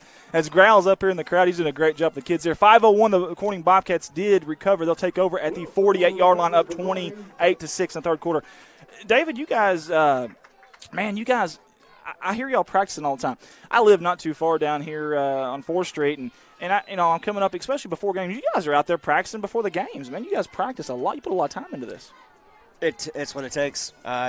Compared to the kids will complain, and actually I have of course. It's teenagers.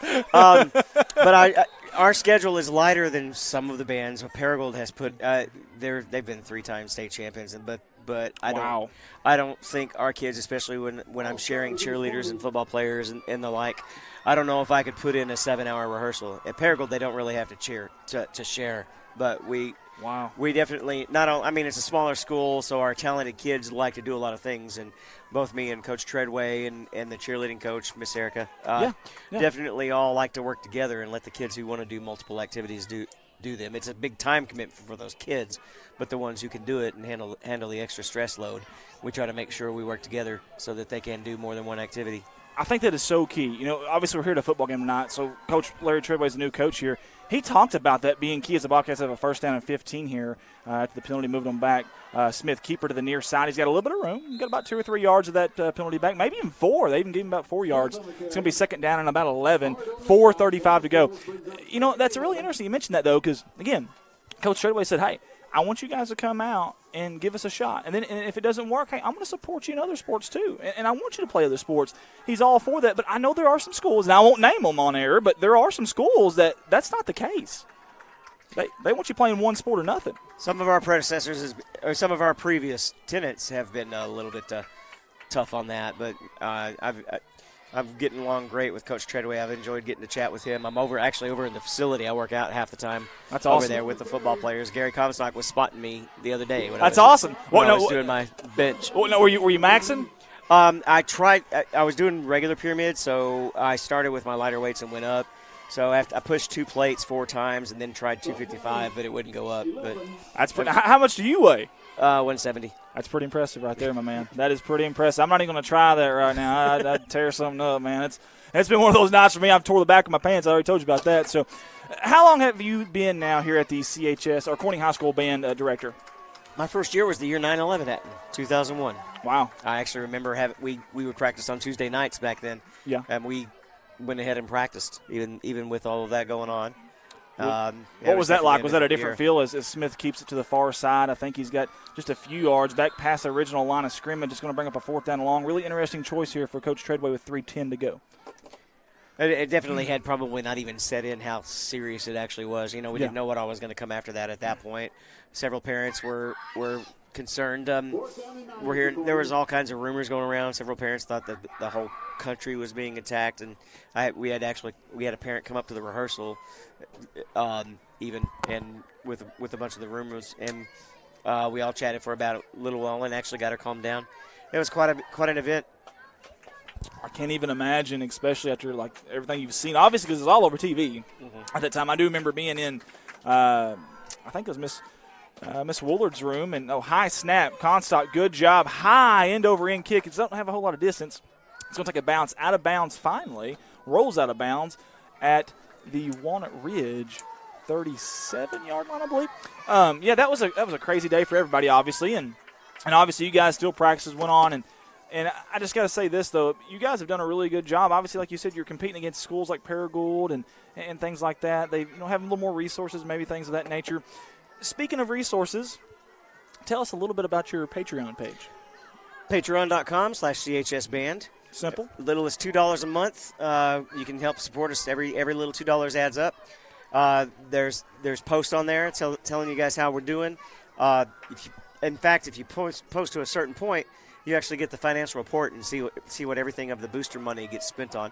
Wow. There's merch, there's T-shirts, cups, and that's a big pass. Yes, it is. My goodness, a pot of gold in that rainbow from Brewer to Manning with 2:13. The Walnut Ridge Bobcats have scored. And don't look now, but we've got a football game, folks. My goodness, that was a beautiful pass. Cole Manning just simply outran everybody, got behind the defenders in black, the second level. Wow.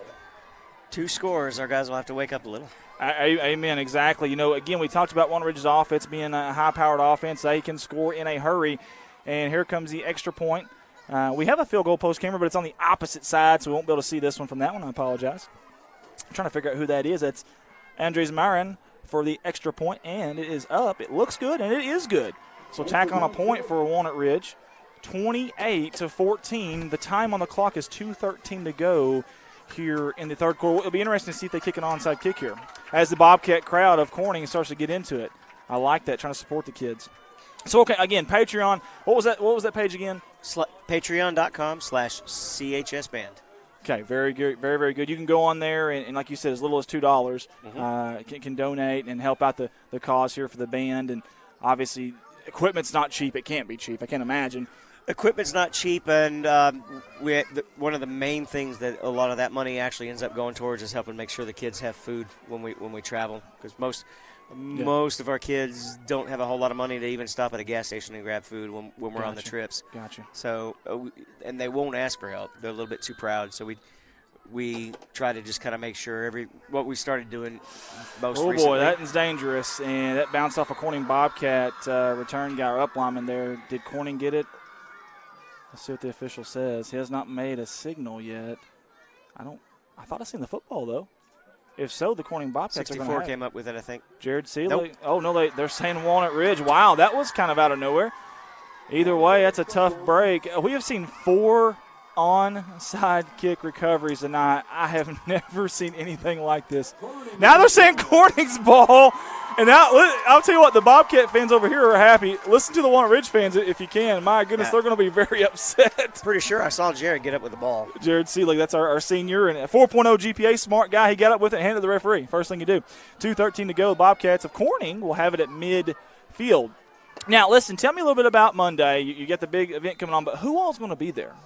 Every Walnut Ridge is actually going to be there. Mr. Long is the director over there at Walnut Ridge, and we're both playing a symphony gig this weekend as well. And then we'll have the contest on Monday. Rector is the first band that's playing. They're actually a 2A band.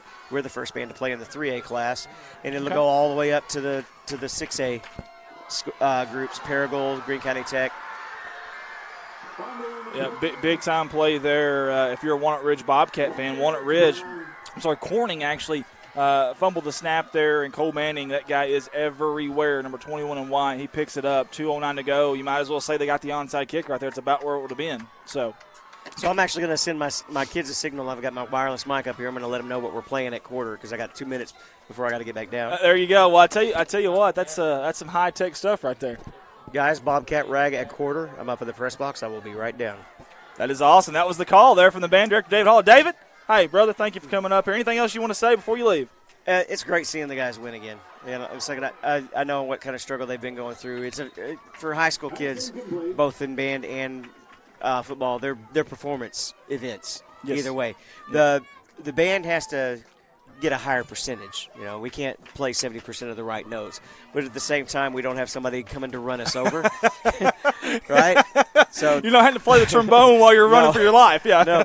So they're both very challenging. They're both basically an improvisational art form. They involve teamwork. They involve citizenship and sportsmanship and improvising and problem solving and intelligence. So I'm definitely a football fan and obviously a music fan. This is what I do. So it's great to see the boys having some success, though. I couldn't agree more. Hey, again, David, thank you, sir. We appreciate you coming up. Hey, good luck Monday. Thank you. See you thank later. you, sir. Yes, sir. Good tackle down there in open field by number 12 in black. That's Clay Smith. Again, on the Bubba Noakes watch list for the Player of the Year in 3A. That's 42 Sports who does that. Our buddy Alan Russell and gang over there. They do a fantastic job covering sports all across the state. 42 Sports, you guys give them a shout-out. Appreciate Jerry Evans and from the Class 99 and Band Director David Hall for coming up here tonight. 28-14, your beloved Corning Bobcats. 1:40 to go.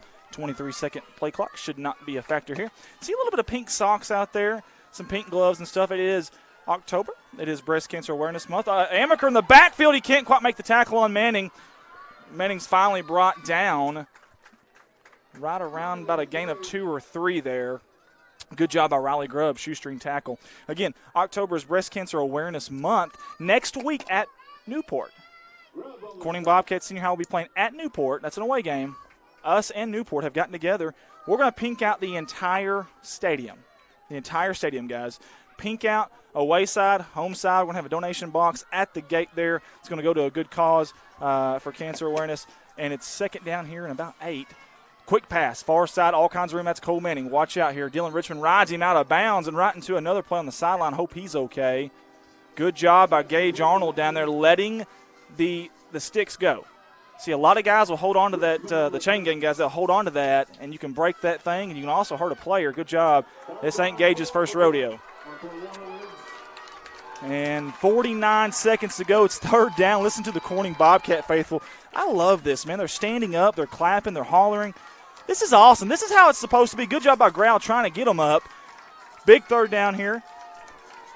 Clock is not running. It is now. Snap. Brewer low. He's going to pass. Had a man in his face. Parker Davis has got it measured up, but it doesn't matter. Wow, what a play by number 41, Murray Thomas for Walnut Ridge. He timed his jump and high pointed it.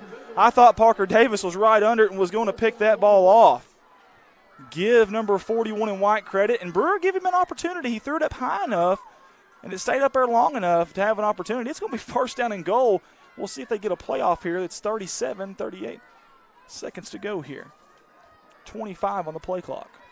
That's number 7 going in motion, Isaiah Mabry. 4.640 speed on that far side in white. Watch out for him. Was he set over there? I don't think he was. Doesn't matter. Brewer's going to take it in, and did he score? He did. Touchdown Walnut Ridge, and just like that, all in the third quarter, it is now a one-possession game. 23 seconds to go here at Bobcat Stadium in Corning, Arkansas. Did not know if number 7 out there, he went in motion. You got to stop for a second. He was going forward, too. Either way, neither here nor there. Give Walnut Ridge credit, and they're going to kick the extra point. Andres Marin, the senior, 5'8", and they bobble the snap. It's low. The holder's going to try to do something with it. He can't. He's going to be brought down by Parker Davis. He atoned for the mistimed jump, I guess you could say, back here on the jump ball pass. And that could be a huge – write that one down, folks. 2-point conversion with 23 seconds in the third quarter. That could be the play of the game right there. That was a bobbled snap. If you're not going to write it down, I am. Bobbled snap at 23 seconds on the 2-point conversion for Walnut Ridge. That could become huge if this game stays close the way it is right now. Give Walnut Ridge credit, I should say, for storming back. You knew they weren't going to give up. You knew this is a high-powered offense.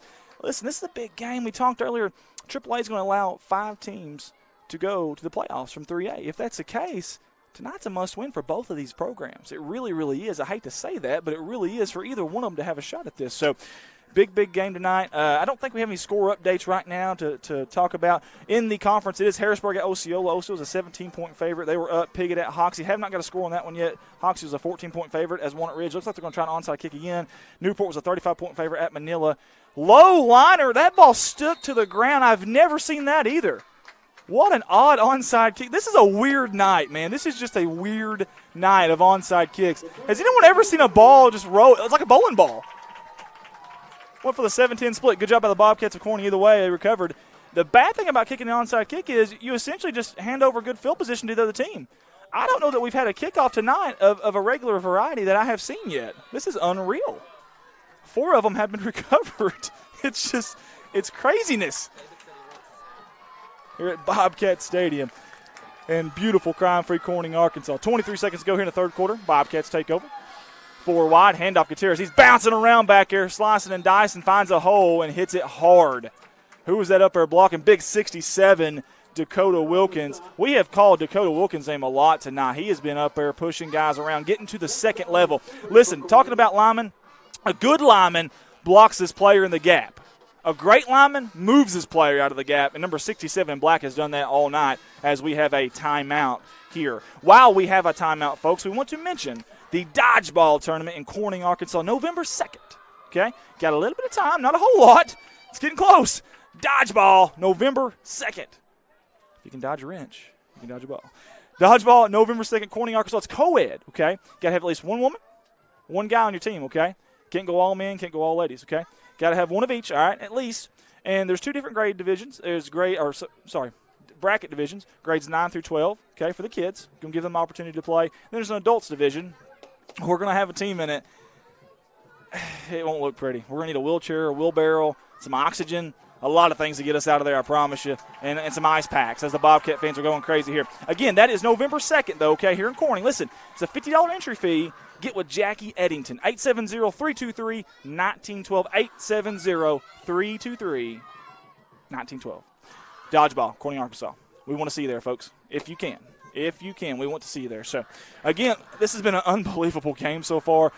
If you paid the $4 for your ticket to get in here tonight, you've gotten your money's worth. 2nd down and 7 as we enter the fourth quarter of this unbelievable 3-3A matchup. Clay Smith doing what he's been doing all night long, and that's hitting the hole hard and then chopping and chopping and chopping. He gets those wheels turning. He is hard to bring down. Positive yardage there. You like to see that. It brings up a 3rd and manageable. We talked about getting the rushing game going as the keys to the game. We talked about hanging on to the football as the keys to the game. For the most part, of course, to that last possession, the Bobcats have done that. We talked about scoring first. We talked about the numbers of that, the history of that this year. The Bobcats did that as well. They're 2-0 when they score on their first possession or when they score first in general. We'll see if we take it to 3-0. Almost like a swinging gate type of play here, almost. But there is 5 linemen down there.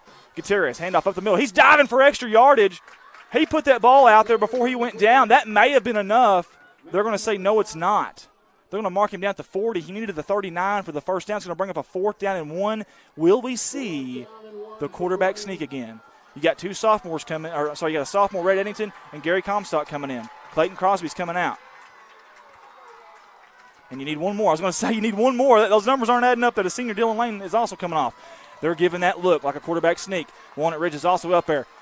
Does he get it? Did he get the push? I think he did. He's got the first down, if you ask me. Of course, I'm not the referee. And there we go. Finally, the FAR official agrees and move the chain. The Corning Bobcats, as Rich Martin, the voice of the Bobcats, says, has just gained another first down. You seen Gary Comstock. He's trying to get the crowd in this thing, man. He wants to hear some noise here with 10:40 to go in the fourth quarter. Comstock comes off the field here for just a play or two. Catch a break. Catch his breath, if anything. Get some water. There he goes.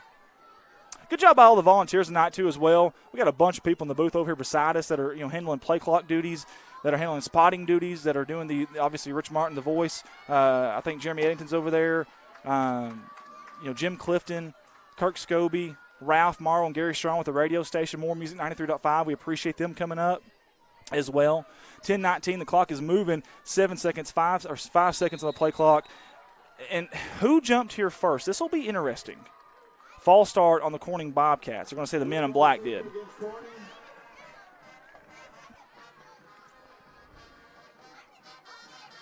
And there's some you don't ever want your players talking to the officials, but they are. What's going on here? Either way, it's going to move the Bobcats of Corning back 5 yards. I don't know if maybe one official said something different, maybe. Maybe that's what happened, and they were trying to get that call. You can't blame them, obviously. Again, Jerry Songer's watching. Hey, Coach Songer, I may get you up here the next home game if that's okay. Let's talk a little basketball because it is coming up very, very soon. A little round ball action before you know it. Sierra Powell's watching. Kathy Poe, Justin Powell, Heather Price, Scott Ward. Scott Ward says Hoxie 47-20 right now over Piggott. Snap, low. Smith handles it. Keeper to the near side. He's got a man following behind. That's Cole Manning. Does not get him. I think Smith gained a yard, maybe 2, but it wasn't much. The official wants a timeout. What is this all about? Could it be the Walnut Ridge Band? Because they have been playing nonstop tonight over on that other sideline, and I don't think they're allowed to do that. I think it is. Yes, they are telling the Walnut Ridge Band to stop. We mentioned that earlier. How are they allowed to play? I mean, they played the entire one of the series earlier. They played almost the entire series. And I'm just going to tell you the truth. I don't know the proper etiquette. I don't know the exact rules on that, but they definitely shut them down. That's one way to take the home crowd out of it, to just drown them out with your trumpets and trombones and stuff of that nature. 9:54 to go.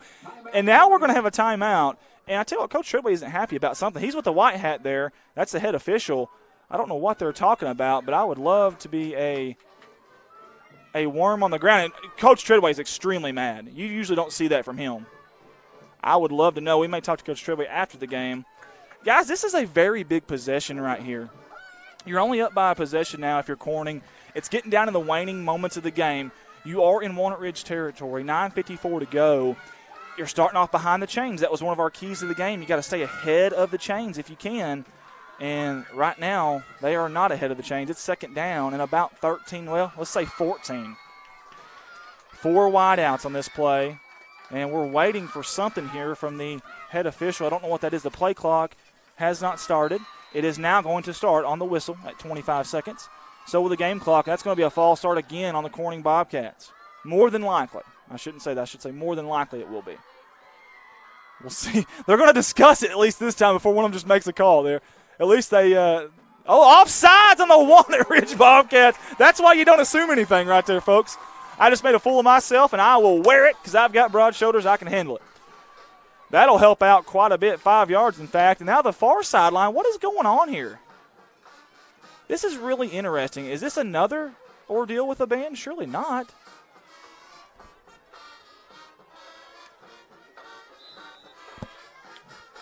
He talked to Coach Blake, but nothing's being done there. I have no clue, folks. I apologize. I have no clue what's going on there. 4 wideouts out of the shotgun formation. You've seen this all night long, as Lionel Richie would say. Gutierrez, left hip. Bobble the snap, and good job by Smith just getting on it. And, man, that's tough. You hate to have that happen. You're hoping to get positive yards, make it a manageable third down. The only good thing here is more than likely this is 2-down territory. So that is good news. This is still 2-down territory. You can even run the football here and try to gain some yardage for a manageable fourth down. But, man, little things like that. Arizona Sharp. Scoreboard shows third quarter still. Actually, I think we got it on fourth quarter now, buddy. We apologize. Listen, our director's got so much stuff going on between game audio, sideline mics, and mics on cameras, and all this different stuff. Another low snap. Smith keeps it. Far side. He's got some room. He's got a lot of room. Is he going to have the first down? Manny's trying to knock him down. Stiff arm. He's got the first down. 42 Sports, you need to take notice. Number 12 in black is coming for an award, folks. He's on that watch list for a reason. He was almost wrapped up about 3 yards short by a fantastic athlete in white, number 21, Cole Manning. It did not matter. Not sure why the fireworks are going off there, but we'll take it. You got to have good timing to do that on a first down, by the way. That was brave is what that was. I don't know who's over there doing that, but fantastic timing there. First down for the Bobcats of Corning, 8:50 to go and rolling, 9 seconds on the play clock. Handoff Gutierrez. He's got a head of steam. Finally brought down, shouldered down by number 30 in white, Blaine Wade. Again, 27 tackles last year. The junior 6'2", 210, squats 405. And again, the guy only knows one speed, and you can tell when he hits you, you're going to feel it. But I tell you what, those guys, number 2, number 12, when they're hitting you too, you're also feeling it. They're dishing it out as well, not just taking it. Let's see if we can get the deuce loose here. The black jersey, number 2. Who's sitting there to the side of your senior and leader, Clay Smith. 8:15 and counting, 13 on the play clock. Second down and 3 here in the fourth quarter of a big 3-3A battle. And they're content with milking this play clock. It's down to 4 now. Fakes the handoff. Keeper, he's got some room. Good blocking. Did he get enough for a first down? It's going to be close. Folks, Clay Smith, when he gets hit, he doesn't fall backwards. He falls forward. I want y'all to start watching that. Watch his lower half when he gets wrapped up. He keeps those wheels turning. Scott Ward looks like someone from Walnut Ridge was given disconcerting signals causing Corning to jump. Well, there you have it. That explains it then. Can't play when inside the 20 or play clock under 20 seconds. I like it. Now, hey, if that's official, Arizona Sharp, good job, brother. I did not know that. Well, now we know you cannot play when inside the 20 which, by the way, we are now. So we'll see if the Walnut Ridge band starts to play, or when the play clock is under 20 seconds. And it is under 20 seconds. It's at 5 seconds right now. Game clock at 7:20. Third down, short. Keeper, he's met in the backfield. I don't think he's got it. Cole Manning was the first one there, and then the cavalry came. This is a massive fourth down. I wouldn't even mind taking a timeout here. You've got them. Rhett Eddington's coming in, the sophomore. What do you do here? Obviously, I feel like they're going to run the football. They've done that all night long. Do you quarterback keep here? Do you hand off to Gutierrez? That's worked on the near side quite a bit. They're looking like another quarterback sneak. They got a whole yard and a half to go. Can they get that? It'll be interesting. They're going to try. Big push up front from Walnut Ridge defensive lineman. I don't know if he got it.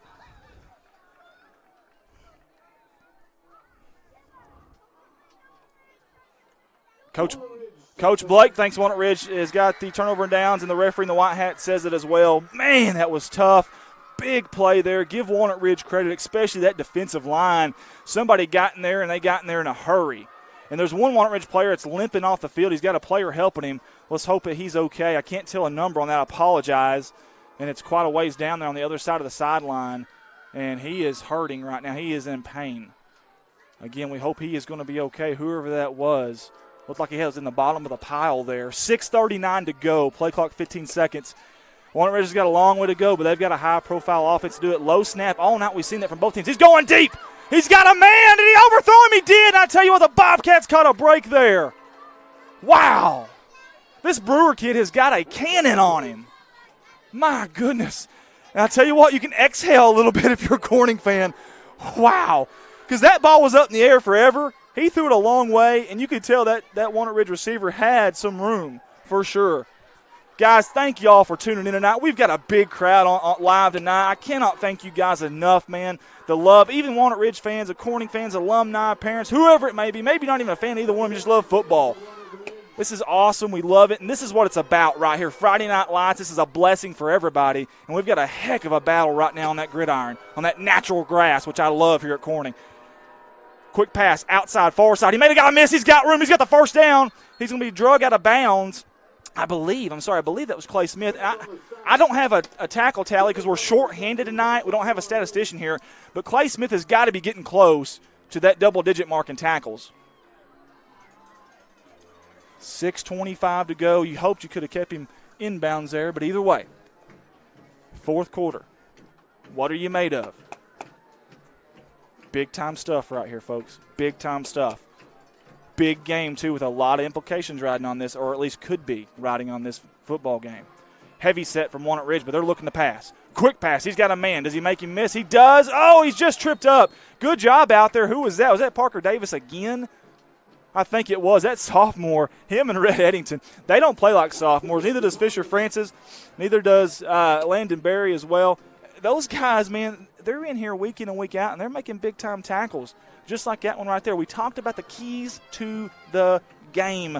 The first one was contain Cole Manning tackling an open field.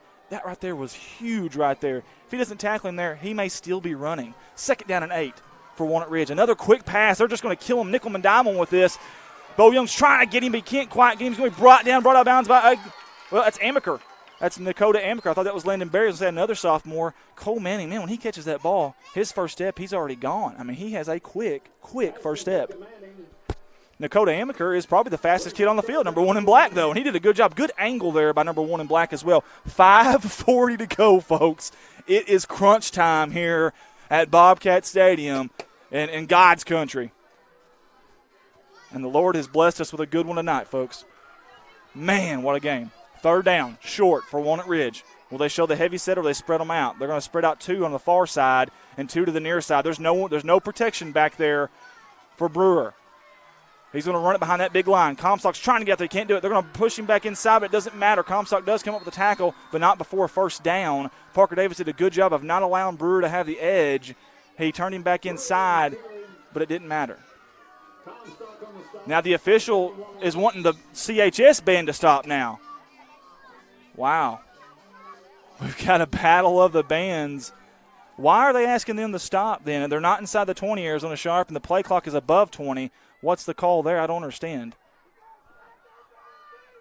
Well, if that is the ruling, I don't get that. They're resetting the play clock now to 25 seconds.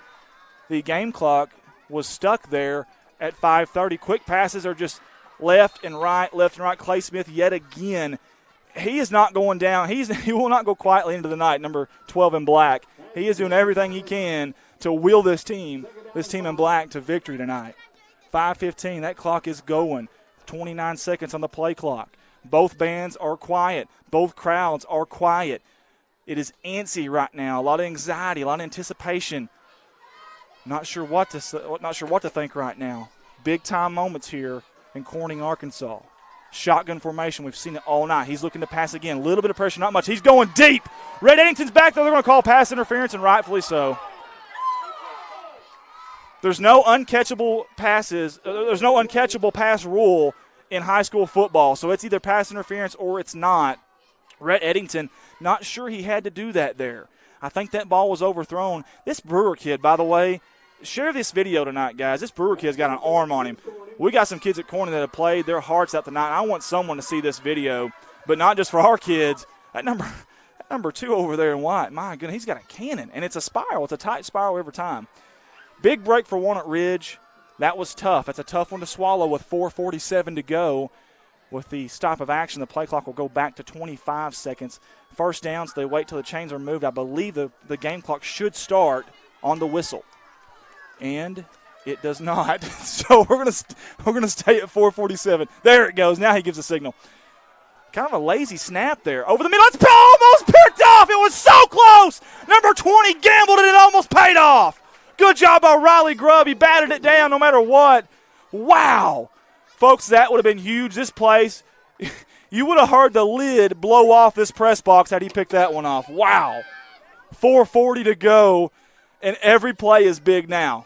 Every play is big now. Folks, thank y'all for tuning in. We got 187 people right now live. That's unbelievable. That is unreal, guys, for some small-town football in Arkansas. How about that, guys? Kudos to all of y'all. Second down 10. Bobcats are going to blitz. No, they're not. And do we have a penalty, a timeout? What do we have here? There's no signals. What is going on? Offsides against Corning. That's interesting. Do we have a replay on that, Colton? What is – did I miss something? What did I miss here? So this will be after the play here. So here's the replay, folks. It's going to take a second here, but we'll just go live. But I'm not sure I saw that, unless the defensive back down here. Now they're saying, what is going on here at Bobcat Stadium? This has been the craziest night of football I have seen in a long time, folks. Onside kicks galore, like everywhere. You know, it just, I don't know. It's like Oprah Winfrey. You have an onside kick, and you have an onside kick, and here's you an onside kick. And then the referees have been back and forth. Now, again, their job is really tough, and I sure wouldn't want their job. You will never see me volunteering for that. 4:30 to go. Clock is ticking. 15-second play clock. 4 wide for Brewer and the Walnut Ridge Bobcats. They're looking to pass again. He's got a man through it behind him, but he caught it anyways. That's number 7, Isaiah Mabry, the 4'6", 40 guy. Has great hands, according to Coach Blake. That's a senior coming up big right there. That's going to make it a manageable third down for Walnut Ridge. Man, you can just feel it in the air, guys. This is crucial. This drive right here is crucial. This could decide a lot of things in the future for this season for both teams right here. Listen to the crowd get into it on the Corning sideline. Fantastic. 3:55 to go. Another quick pass, and they catch it again. Good job by Parker Davis. Who came in there late? That's, my goodness, Gary Comstock. He unloaded. You're either the hammer or the nail, and he was a sledgehammer there. He hit Tristan Hart, who is another 4'6", 40 guy, a senior, who lines up in the slot there. Again, he does that a lot. You'll see that from time to time as well from number 22. He took the lick, though, and he got right back up. Give 22 and White credit. And that is the first down. That's the big thing if you're a Walnut Ridge fan. 3:40 and counting here at Bobcat Stadium, folks. Man, this is what you live for right here.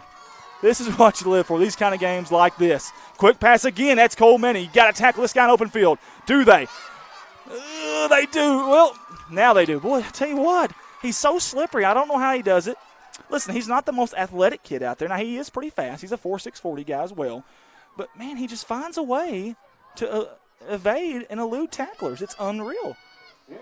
Good job by the gang tackling the never-quit attitude there in the secondary by the Bobcat defense at the second level. 3:02 to go.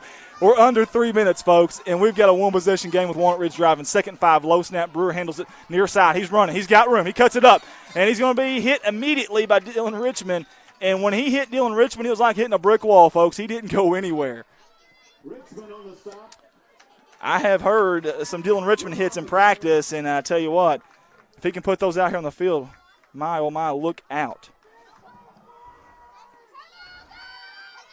And that's awful close to a first. I thought he was drugged down about 2 or 3 yards short. They're going to say this is 3rd and 1. My goodness, that was a pretty good spot there. 2:22 to go, 3rd and very short. Quarterback keeper. He's going to bounce it back to the left side. He's got room. In fact, he may have scored there. It's awful close. They're going to say that he's down at about the half-yard line. It's going to be a 1st down and goal for Walnut Ridge. 2:16, 2:15 to go. 30-second play clock here. Walnut Ridge is in no hurry right now, and it kind of makes sense to me. If you can score a touchdown and get the 2-point conversion, tie this game up, milk all the time you can so Corning won't have any time on the opposite side of the ball here when they get it. 1:58 to go. Brewer, shotgun.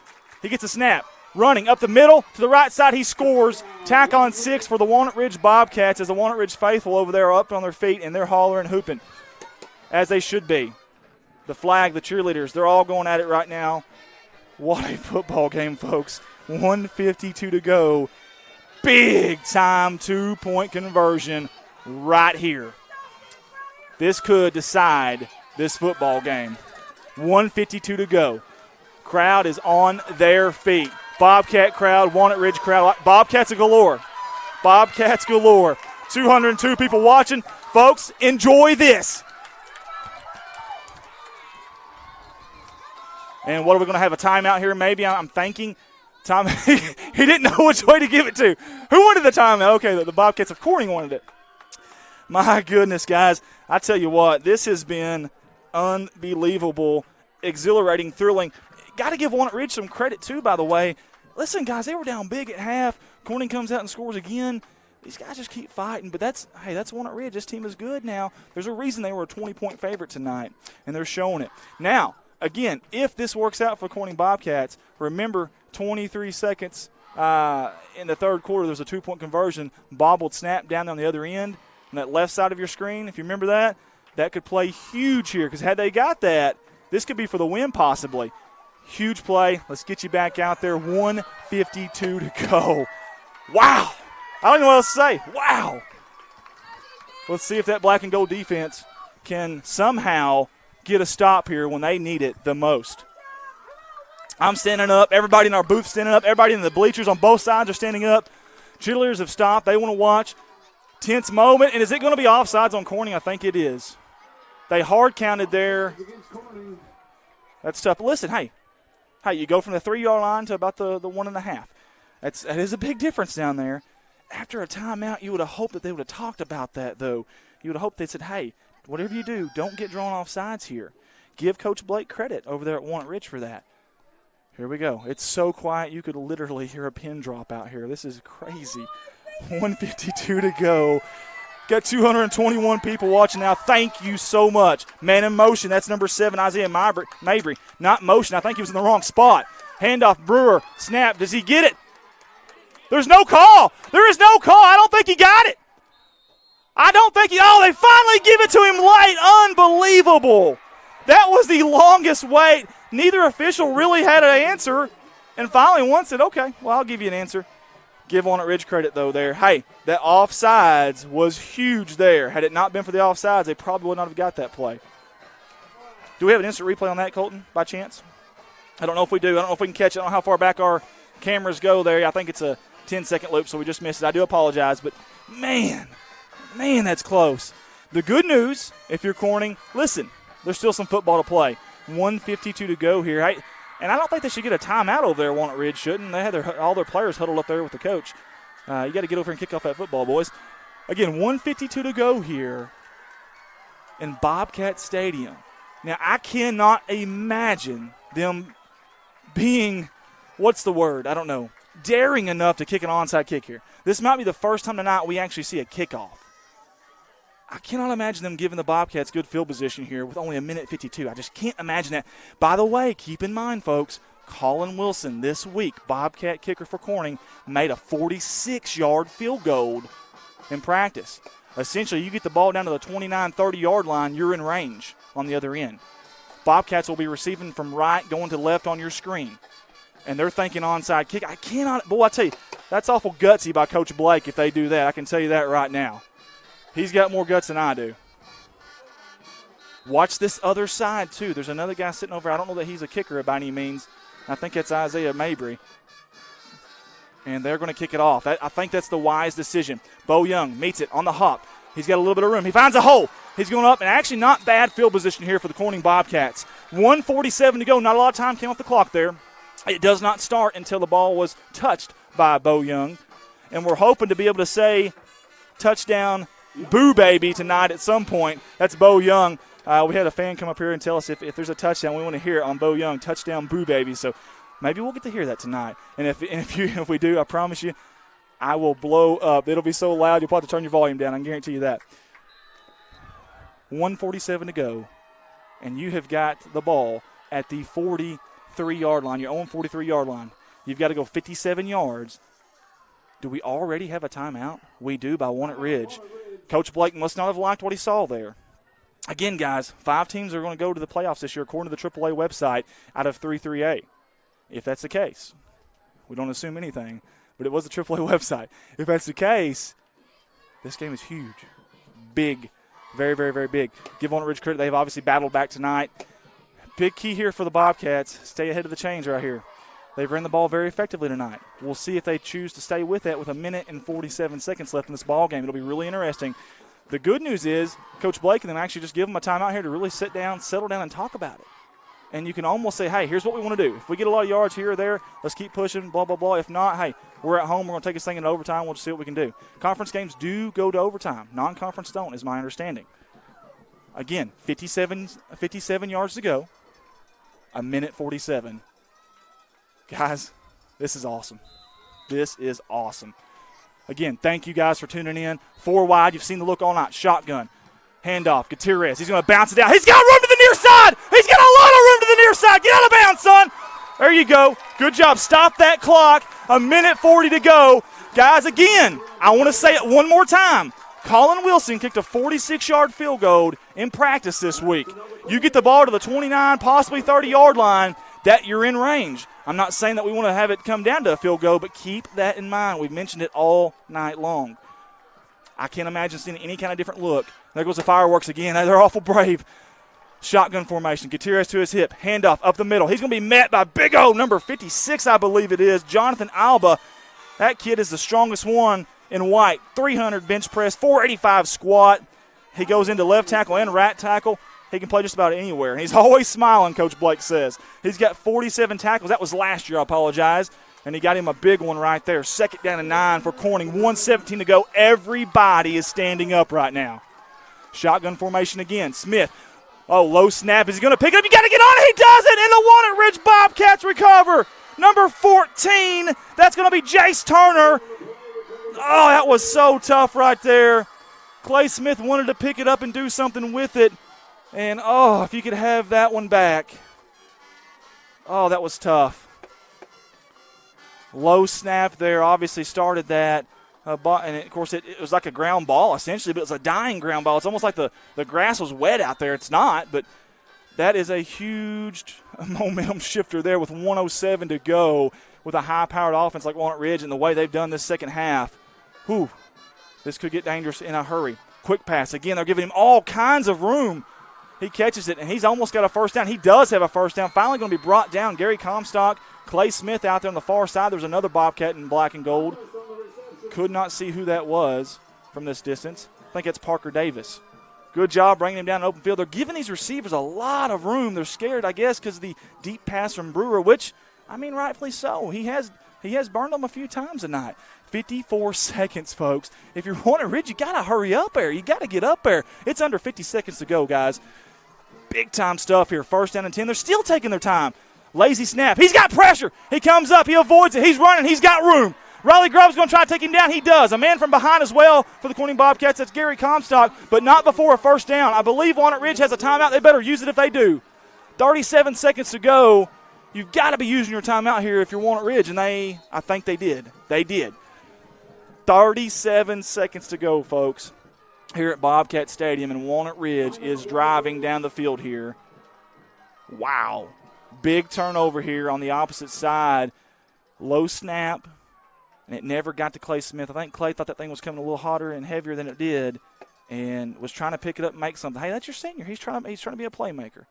He's going to hurt, he's going to probably go home tonight no matter what happens here, and he'll be upset over that play. But here's the deal. The snap's got to get there too, okay?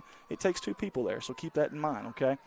Either way, Walnut Ridge, all they've got to go here, I believe, is 27 yards, but they've only got 37 seconds. Here's the kicker. Do not let these guys get out of bounds if you can. And here's another thing. They pass a lot. They do pass a lot. So, keep that in mind as well. 37 seconds, 25 seconds on the play clock because of the timeout. First down and 10. And here we go. Bobcats have gotten pressure. The Bobcats in black and gold here recently. Dylan Richmond, he's trying to get back there. Brewer, he's going to run it. He's got room again. And he's going to get out of bounds. Did he get enough for the first down? They're going to say he stepped out. It looked like he had room to get the first down there. Why would he not get up and get that first down first and then get out of bounds? Well, either way, it's irrelevant.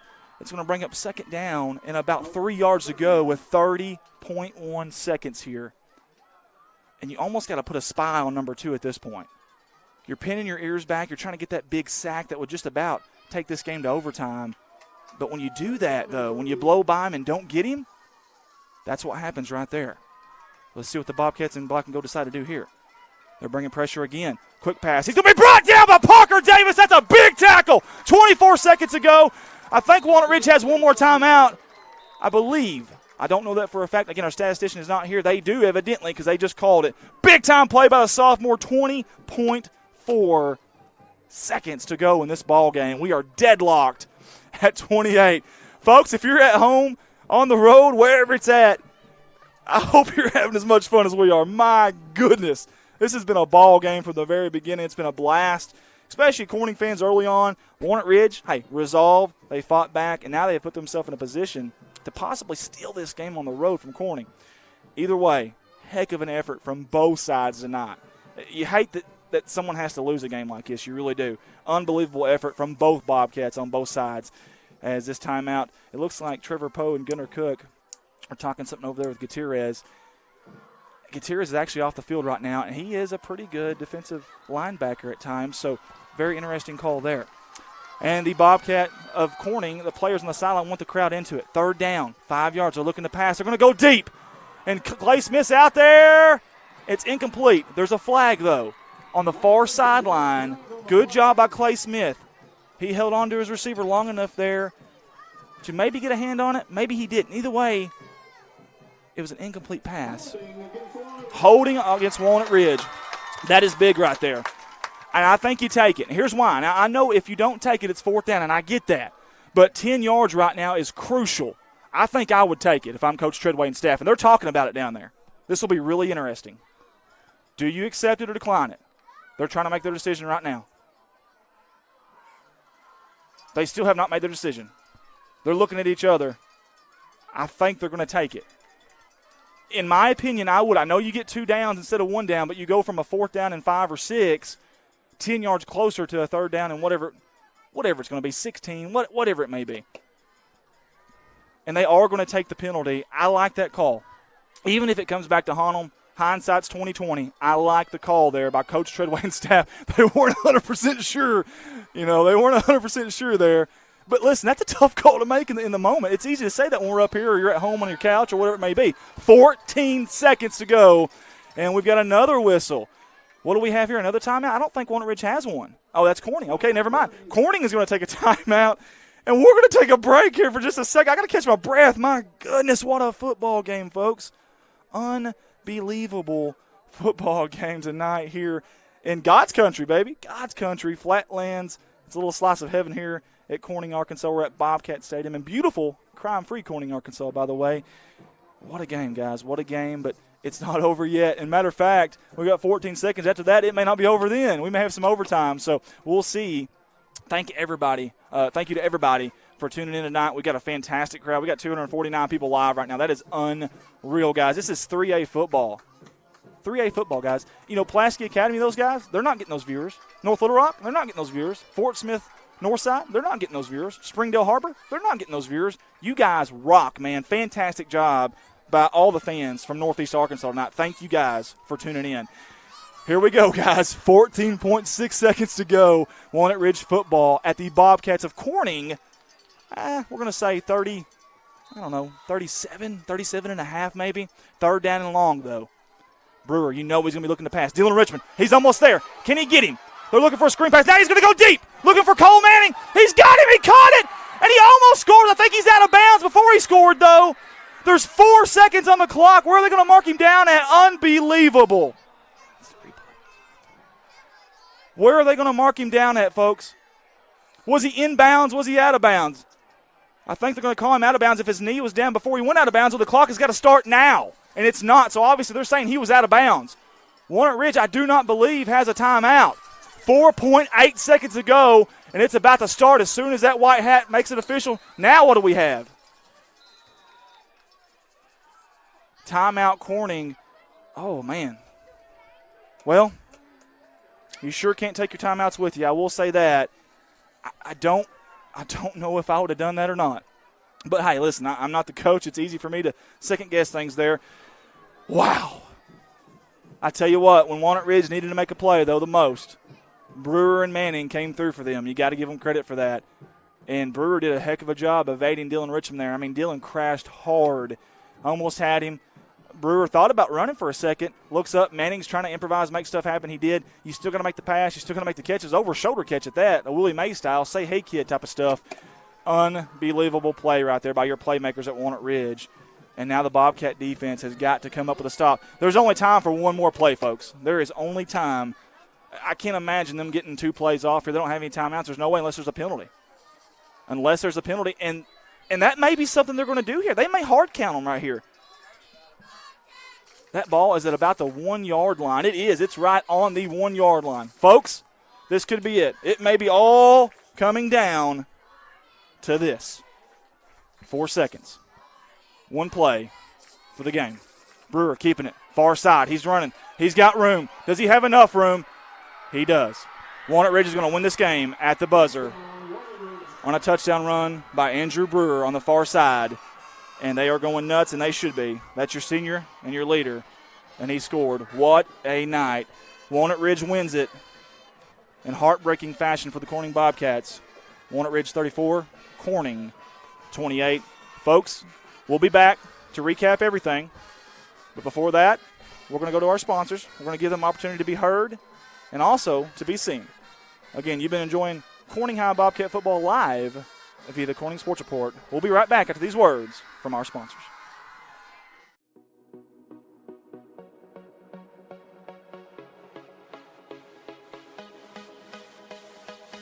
Harold's Barbecue out of Corning, Arkansas. Proud sponsors of the Corning Bobcats. The best barbecue in town by a stoplight. Stop by and say hi to the crazy pitmaster, Lyndon Massey. Carry out, dine in, catering. Come hungry, leave happy. Harold's Barbecue. A big thanks to Goodman Drug Company out of Corning, Arkansas. Kathy Goodman and staff would like to invite you to drop by for any of your pharmaceutical needs and or Razorback and Bobcat apparel. Drop by and see them Monday through Friday, 8:30 to 5:30, and Saturday, 9 to 1, or use the convenient drive-thru. Goodman Drug Company out of Corning, Arkansas. Red Taylor Ford, locally owned and operated by the Taylor family since 1977. Their company has been an integral part of the Corning community since their beginning, participating and or donating to basically every major community project to come before them. They have a top-notch service department with master certified technicians. Contact them for all of your automotive needs at 870-857-3516 or at www.redtaylorford.com. This is Mike Vincent, Certified Public Accountant. I've been a Bobcat fan for as long as I can remember, having worn the black and gold as a student years ago. Join me in supporting our students as they proudly represent our school and community. And come see me on 2nd Street in downtown Corning for all your tax and accounting needs. Go Bobcats. CSR would like to thank Parkview Restaurant of Corning, Arkansas for their sponsorship. Parkview offers breakfast, lunch, and supper, including daily plate lunches, and they have a deli with a variety of lunch meats and nightly specials. Amy and Danny and Jordan are big supporters of Corning Bobcat Athletics. Thank you to Parkview Restaurant. A special thanks to Richardson Family Dentistry out of Corning, Arkansas. Locally owned, locally operated, a fine dental office with a great staff that are all proud sponsors of the Corning Bobcat Athletics program. Richardson Family Dentistry. Your local Farm Bureau Insurance Company introducing Ag Promise, an exceptional policy that protects everything farmers rely on. Ag Promise is a competitively priced, easy to understand, and tailored to meet your specific needs. That's Farm Bureau's commitment to you, and they have a team of local agents and adjusters ready to back it up. Give them a call today to protect your agribusiness. It's not complicated, it's a promise. Ag Promise, 870-857-6788. Hey all you Bobcats, this is Ty Price of Price Farms, and I want to challenge everyone to attend at least 5 football games this year. Let's show our boys that we believe in them. Remember, once a Bobcat, always a Bobcat. A special thanks to Solace Grain Bins and S&L Irrigation on their sponsorship. Whether it's grain bins, wells, pumps, underground pipe, or any service of that nature, Solace Grain Bins and S&L Irrigation will take care of you. Rhonda and Jerry Solace would like to wish the Bobcats the best of luck on the upcoming season. First Choice Healthcare in Corning, Arkansas, proud sponsors of Corning Bobcat Athletics, celebrating 25 years of community health care. At First Choice Healthcare, we practice compassionate, affordable health care for everyone to help improve lives and build healthier communities. First Choice Healthcare, your community, your health. CSR would like to give a special thanks to B&B Well Drilling out of Peach Orchard, Arkansas, for their continued support of Corning Bobcat Athletics. Brian and Lisa Bass are proud graduates of Corning High School, and they invite you to call them for any of your well drilling needs. 870-215-3808, B&B Well Drilling. A big thanks to Clay County Electric Co-op out of Corning, Arkansas for their sponsorship. CCE is an electric utility company in Clay County with dedicated workers and a friendly staff, and have always been proud supporters of Corning Bobcat Athletics. Clay County Electric Co-op, 3111 US 67, Corning, Arkansas, 870-857-3521. A special thanks to Woolard Flying Service out of Corning, Arkansas for supporting Bobcat Athletics. Matt Wooler would like to wish the Corning Bobcats the best of luck this season and also remind them that the sky is the limit. Woolard Flying Service, 870-857-3839. A special thanks to Civil Engineering Associates for being proud sponsors of Corning Bobcat Athletics. 2 locations, one in Jonesboro, one in Poplar Bluff. Professional engineer John Seelig of CEA would like to wish the Corning Bobcats the best of luck on the upcoming season. Keith and Rhonda Turner of K-Ron Farms would like to encourage the community to support the students of the Corning School District. Whether it is a sporting event or an academic accomplishment, these students are representing our school. We need to let them know how proud we are of them. Let's show our Bobcat pride. It's great to be a Bobcat. K-Ron Farms. Looking for a good and reliable used car? Stop by and see the father-son combination of Mark and Kyle Williams at Mark's Car ER Auto Sales. Proud sponsors of the Corning Bobcats, locally owned and operated, 870-565-5046. Wiedemann Farms, 561 County Road 131 in Corning, Arkansas. Wiedemann Farms has been serving the Corning community since 1978. Larry and Mary Wiedemann are proud supporters of not only the city of Corning, but of Corning Bobcat Athletics. Wiedemann Farms, go Cats. The Corning Sports Report would like to give a special shout out to Boschlicker Brothers Farms for sponsoring our endeavor. The Boschlickers have always been avid Bobcats and avid supporter of all things Corning athletics. Thank you again, Boschlicker Brothers Farms.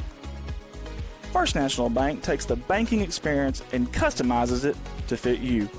Whether it's supporting your Corning Bobcats or saving you time by eliminating trips to the bank, First National Bank puts you first, always. Member FDIC and equal housing lender, First National Bank. Corning Sports Report would like to give a special shout-out to Jeremy and Amanda Wiedemann out of Corning, Arkansas. Extremely kind-hearted people who not only support the community, but they also support the Corning Bobcat Athletics. Jeremy and Amanda Wiedemann. The Corning Sports Report would like to give a special shout-out to State Representative Joe Jett for sponsoring our endeavor. Mr. Joe Jett has always been active in the community, whether it's supporting the town of Corning or it's supporting Bobcat Athletics. This is a political ad paid for by State Representative Mr. Joe Jett. Corning Sports Report would like to give a shout-out to Watson Oil Company for their continued support of Corning Bobcat Athletics. Locally owned, locally operated. Kelly and Chad Watson would like to wish the Corning Bobcats the best of luck on the upcoming season. Watson Oil Company, 406 Southeast 1st Street, Corning, Arkansas, 870-857-0006. Most of us are more comfortable doing important business with people we know and trust. You've been running into shelter insurance agent Kirk Scobie and Corning at church, at the grocery store, and the county fair for more than 25 years now. If personal service, trust, and easy access to your insurance agent are important to you, give Kirk Scobie or his team a call. Contact Kirk Scobie and ask about a free personal protection review for your auto, home, or life insurance today. From all the guys here at CSR, we'd like to give a special thanks to Mike Townsend. Mike Townsend is the owner and operator of Mike Townsend Farms, LLC out of Corning, Arkansas. Whether it's grain, lime, hay, byproducts, gravel, and litter, Mike Townsend Farms covers it all. Again, thank you to Mike Townsend Farms, LLC.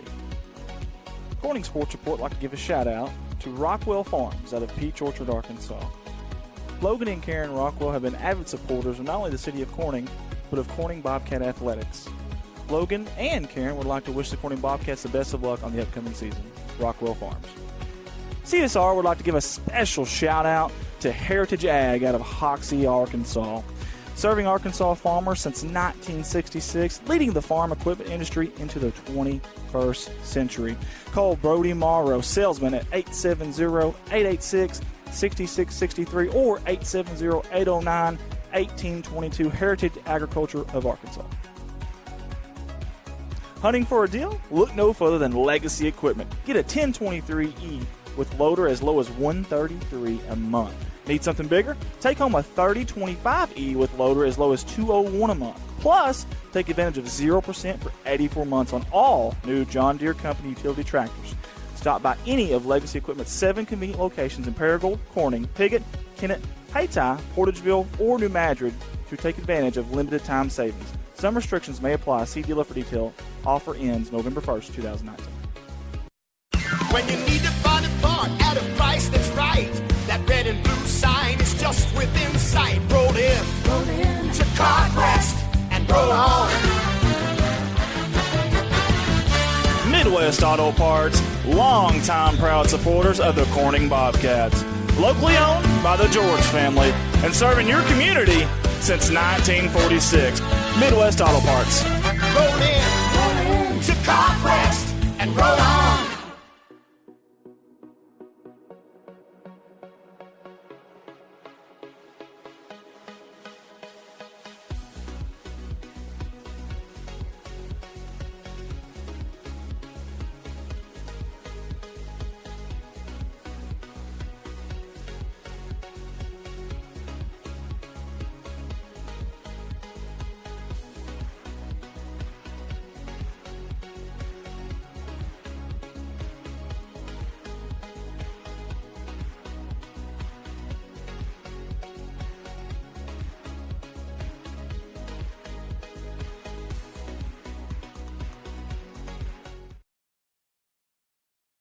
Live at Bobcat Stadium here in the press box on the home side at beautiful crime-free Corning, Arkansas. God's country here in the flatlands of northeast Arkansas. Tough night for the Bobcats. Well, let me tell you something. Well, for the Corning Bobcats, I should say.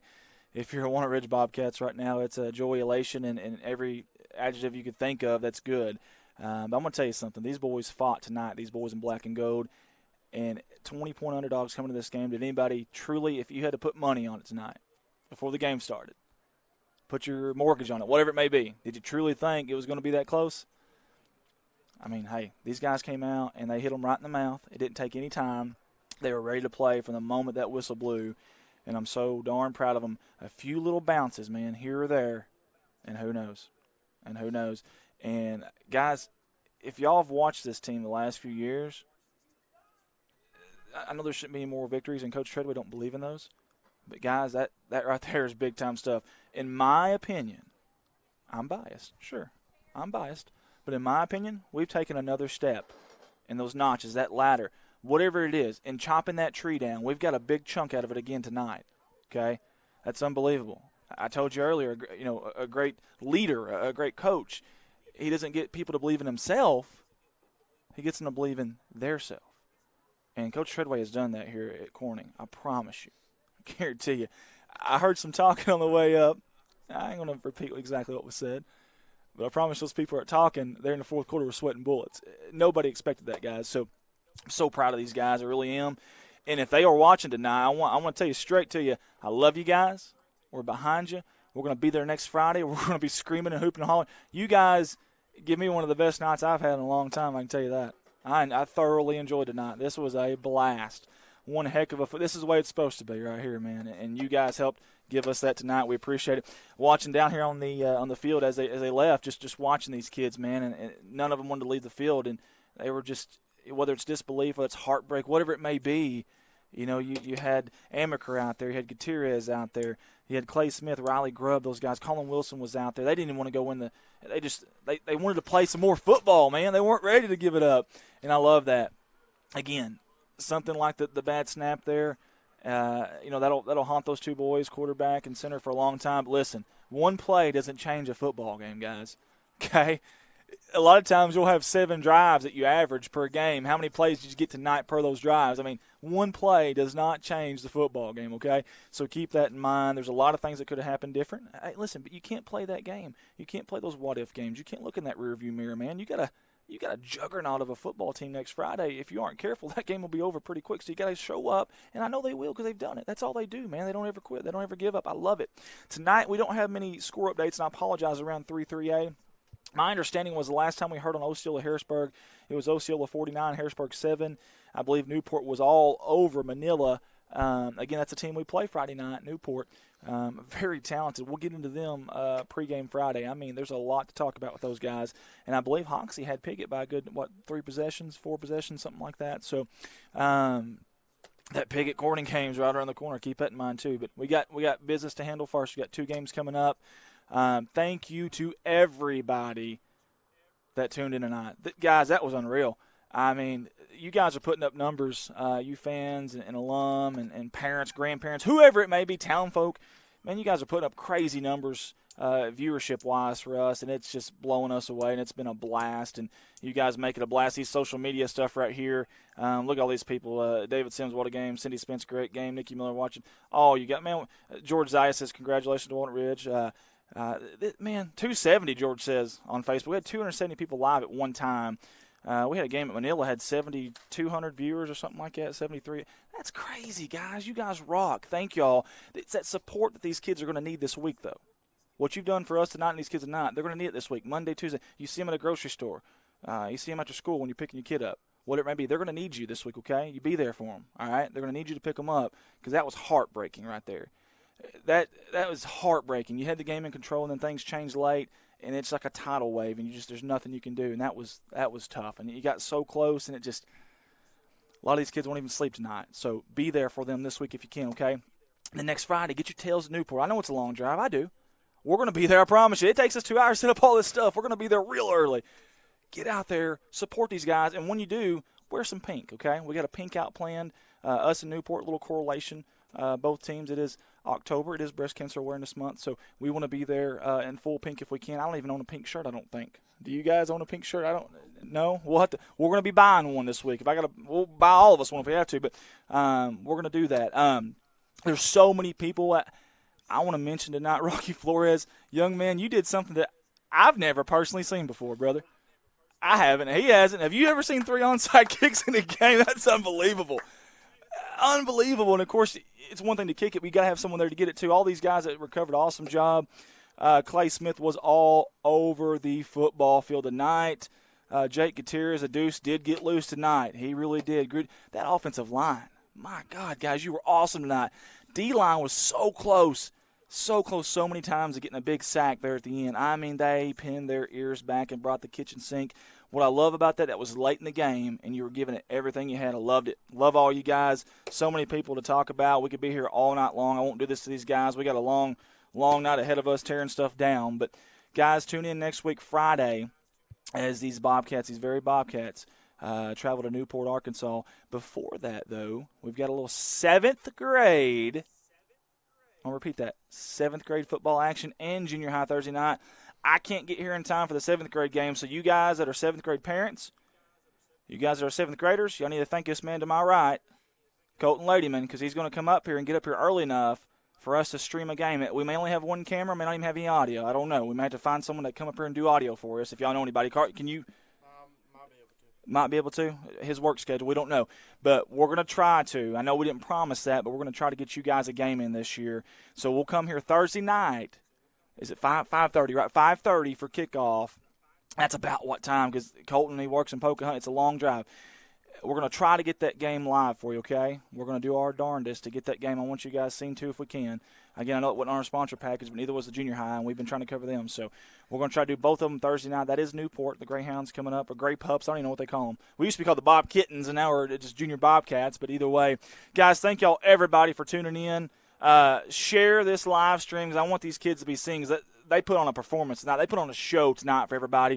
If we go to YouTube, Corning Sports Report, hit the subscribe button, that red button there, like the whole milk lid red. Good stuff. Delicious, yummy.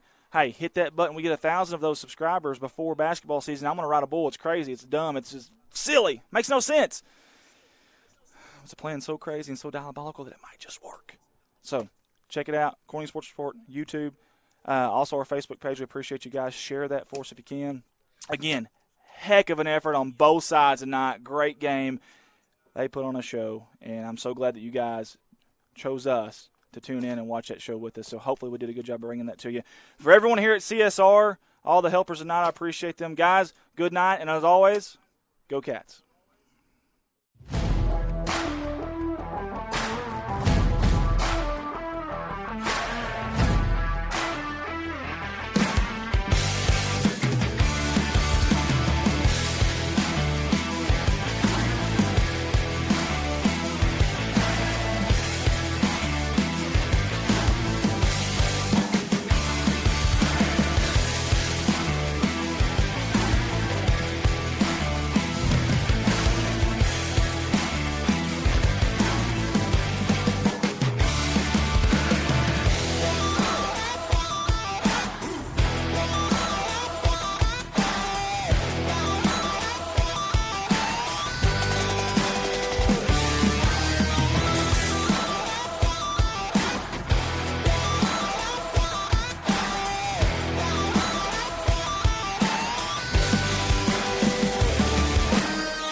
Hey, we're going to be